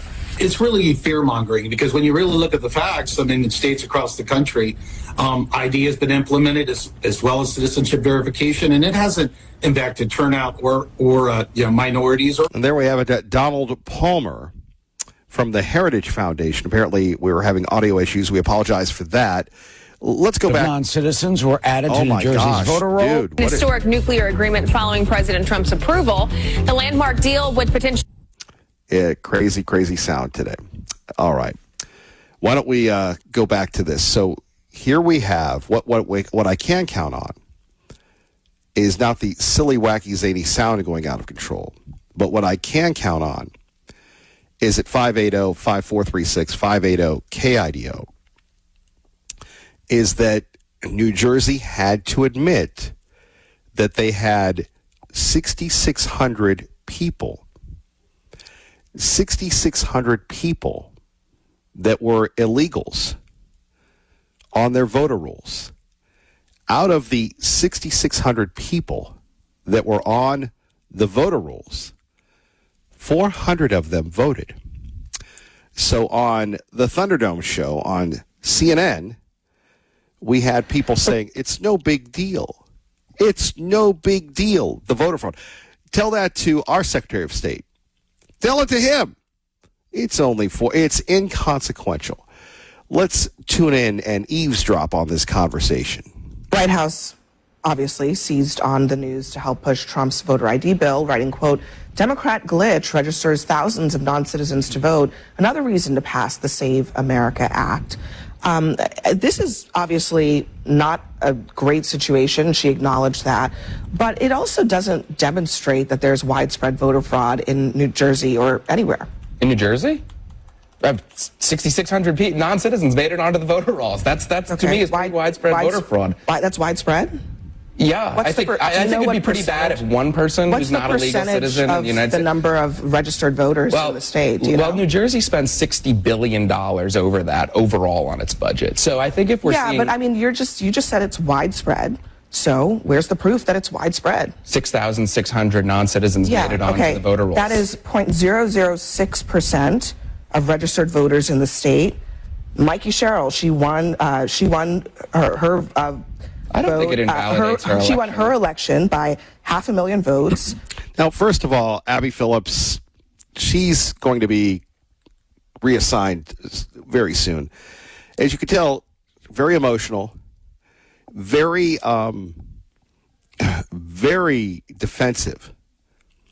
Who in their right mind, dear friend, would defend voter fraud, defend the illegals? Now, imagine if this were a Republican governor. Imagine if this were people coming in from Ukraine or Russia or Germany. Do you think Abby would be so defensive on this? This proves the point that we need the SAVE Act. This proves the point that we need to regulate our elections. Right? By the way, this portion of the program brought to you by Peak Personalized Healthcare, peakhealthidaho.com. Call them today, 683-7325. We'll tell you a little bit more about them and how you can improve your health, longevity, and VO2 max. Why is that important? We'll tell you about that coming up. Back to this conversation, and you can hear, because you're very smart, because you listen to 580 KIDO, you can hear her inflection, and I wish that I could have gone live on the radio last night when I watched this in real time. Because here you have a kid, and she's only 38, but you have this kid maybe in his mid-30s, maybe late 20s, from the Manhattan Institute, not a dummy, who's going back and forth on this, and she's trying to make him look like an idiot. Well, what type of citizen are we that we tolerate any type of people that are non-citizens voting? And votes. There were 3.3 million ballots cast in that election.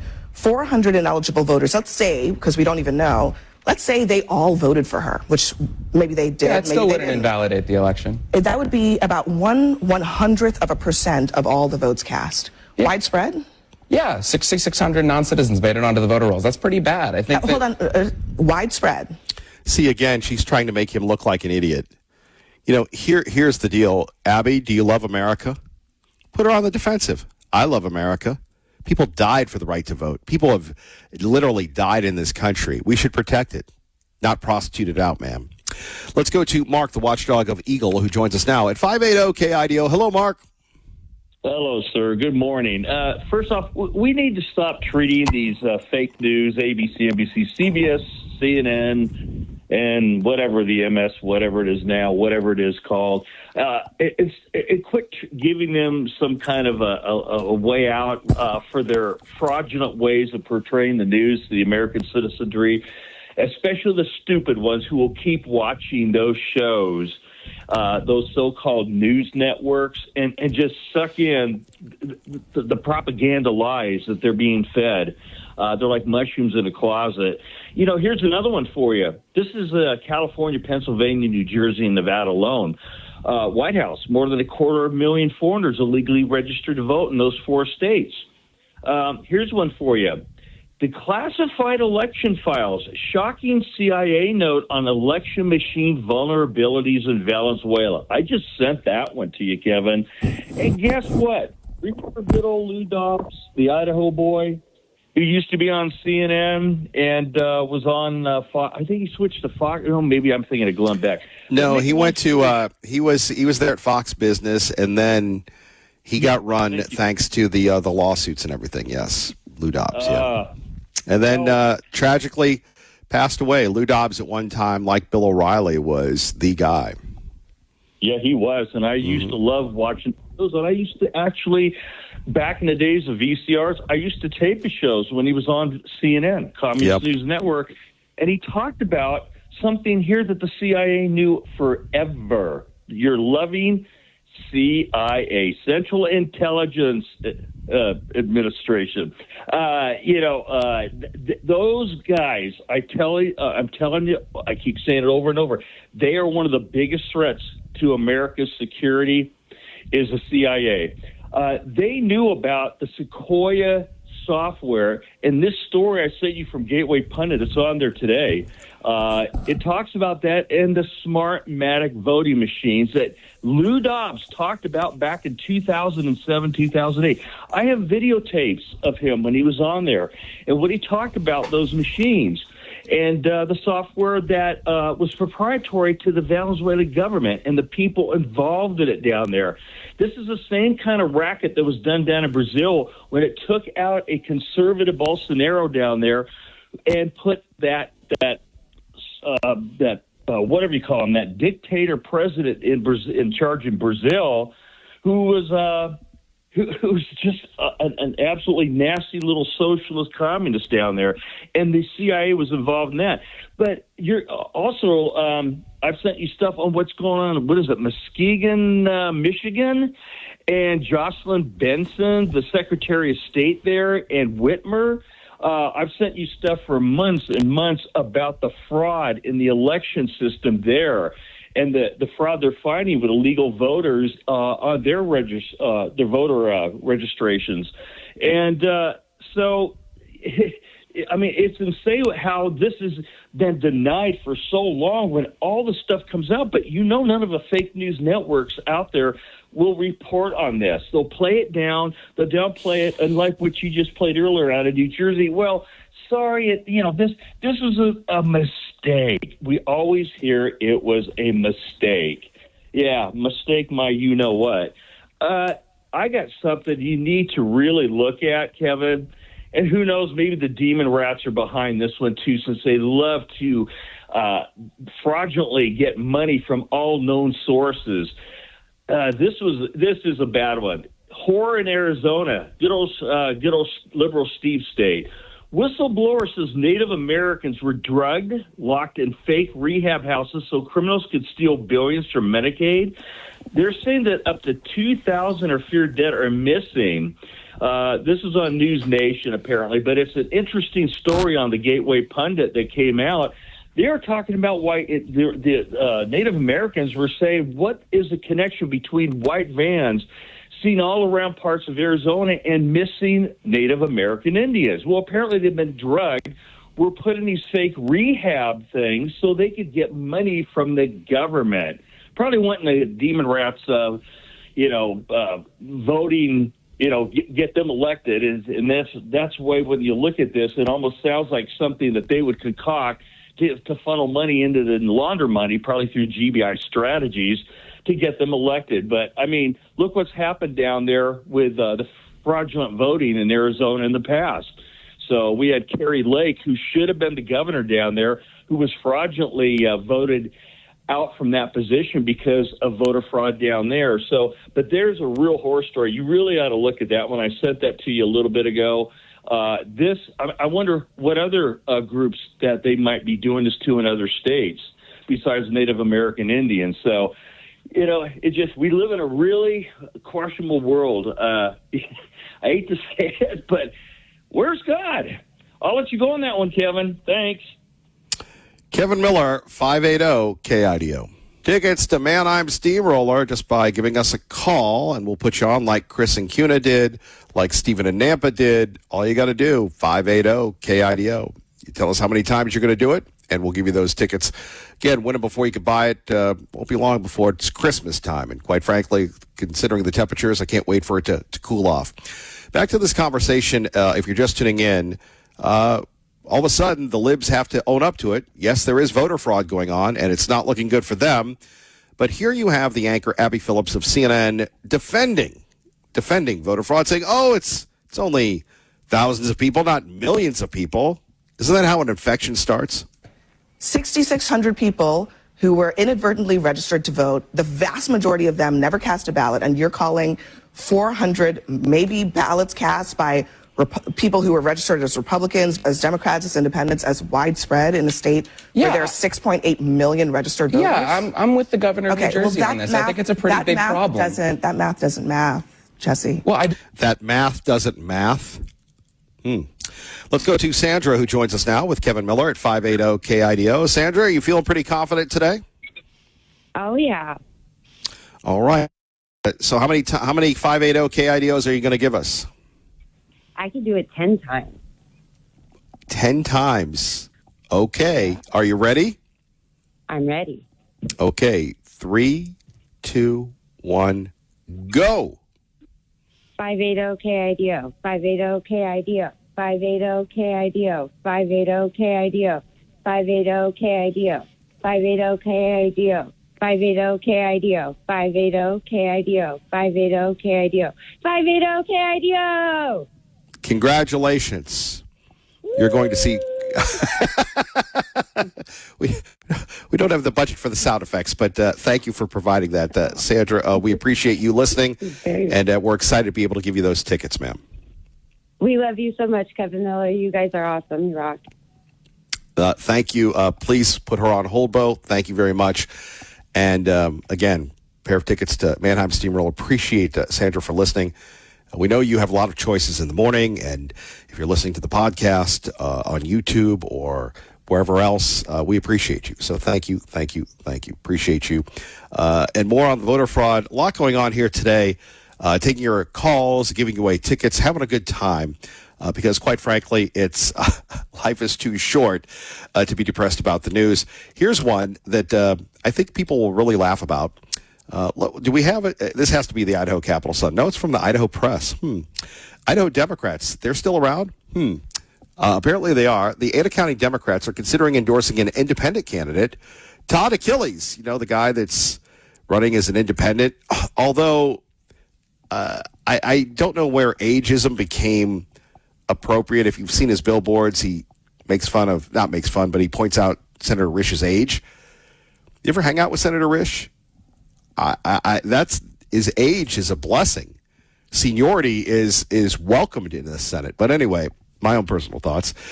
Their own Democratic nominee, David Roth, might be giving him the boot in an effort to unseat incumbent Senator Risch. Mr. Roth has been given a deadline to raise $50,000 and produce a campaign plan to prove his viability. The party is concerned about Roth's financial situation and believes Achilles might have a better chance of defeating Senator Risch. Roth has refused to comply with the party's demands. How dare you? Leading to a contentious situation within the Idaho Democratic Party. The race highlights the challenges Democrats face in conservative states like Idaho, where an independent candidate may offer a different path to victory. Thanks to Peak Health Idaho. Call them now. We'll tell you about them coming up. Their number, 683-7325. Kevin Miller, good morning. Well, make sure what happens in New Jersey doesn't happen here in Idaho. We'll talk more about that. Plus, more reaction to the war. It's heating up. And thank goodness that we have people that are defending us, the men and women of the military. Thank you. And for all who have lost, we pray for those folks that they are looking down on us, protecting us from heaven. This portion of the program brought to you by our friends at Peak Health Idaho, 683-7325, 683-7325. And my man, Dr. Lyle, there he is, got his VO2 max, got his DEXA lean body mass, and it's not like he's like, hey, look at me. He is showing you what you can do to improve your health, your wellness, and to take a look at the biomarkers to make sure that you're around. People talk about longevity and health optimization. They actually do that at Peak Health Idaho. Peak Personalized Healthcare. I can tell you, I've gone through the protocol. As you know, I've lost over 100 pounds, 128, 130. And then we did the DEXA body scan. We have done the blood testing. We've done all the biomarkers. So my goal is to go from 367. That's right. That's what I was at my height, to 167. Right now I'm at 239. And that's without any Wegovy or Ozempic or anything else. Now, again, look, the beauty of being with you is that for years and years and years, almost 17 years together, you've tolerated me as Mr. Roly-Poly, the round mound of sound. That's actually what they called me in Pittsburgh. They would run liners, the round mound of sound. And, we didn't know a lot about nutrition, but now we do. Whether it's being insulin resistance, whether it's diabetes. I was diabetic, pre-diabetic, diabetic. In fact, my friend Jeremy Fricks goes, actually, the guy that keeps me alive, one of many, said to me, for the first time since I've known you, you're not pre-diabetic, Kevin Miller. And why is that? Well,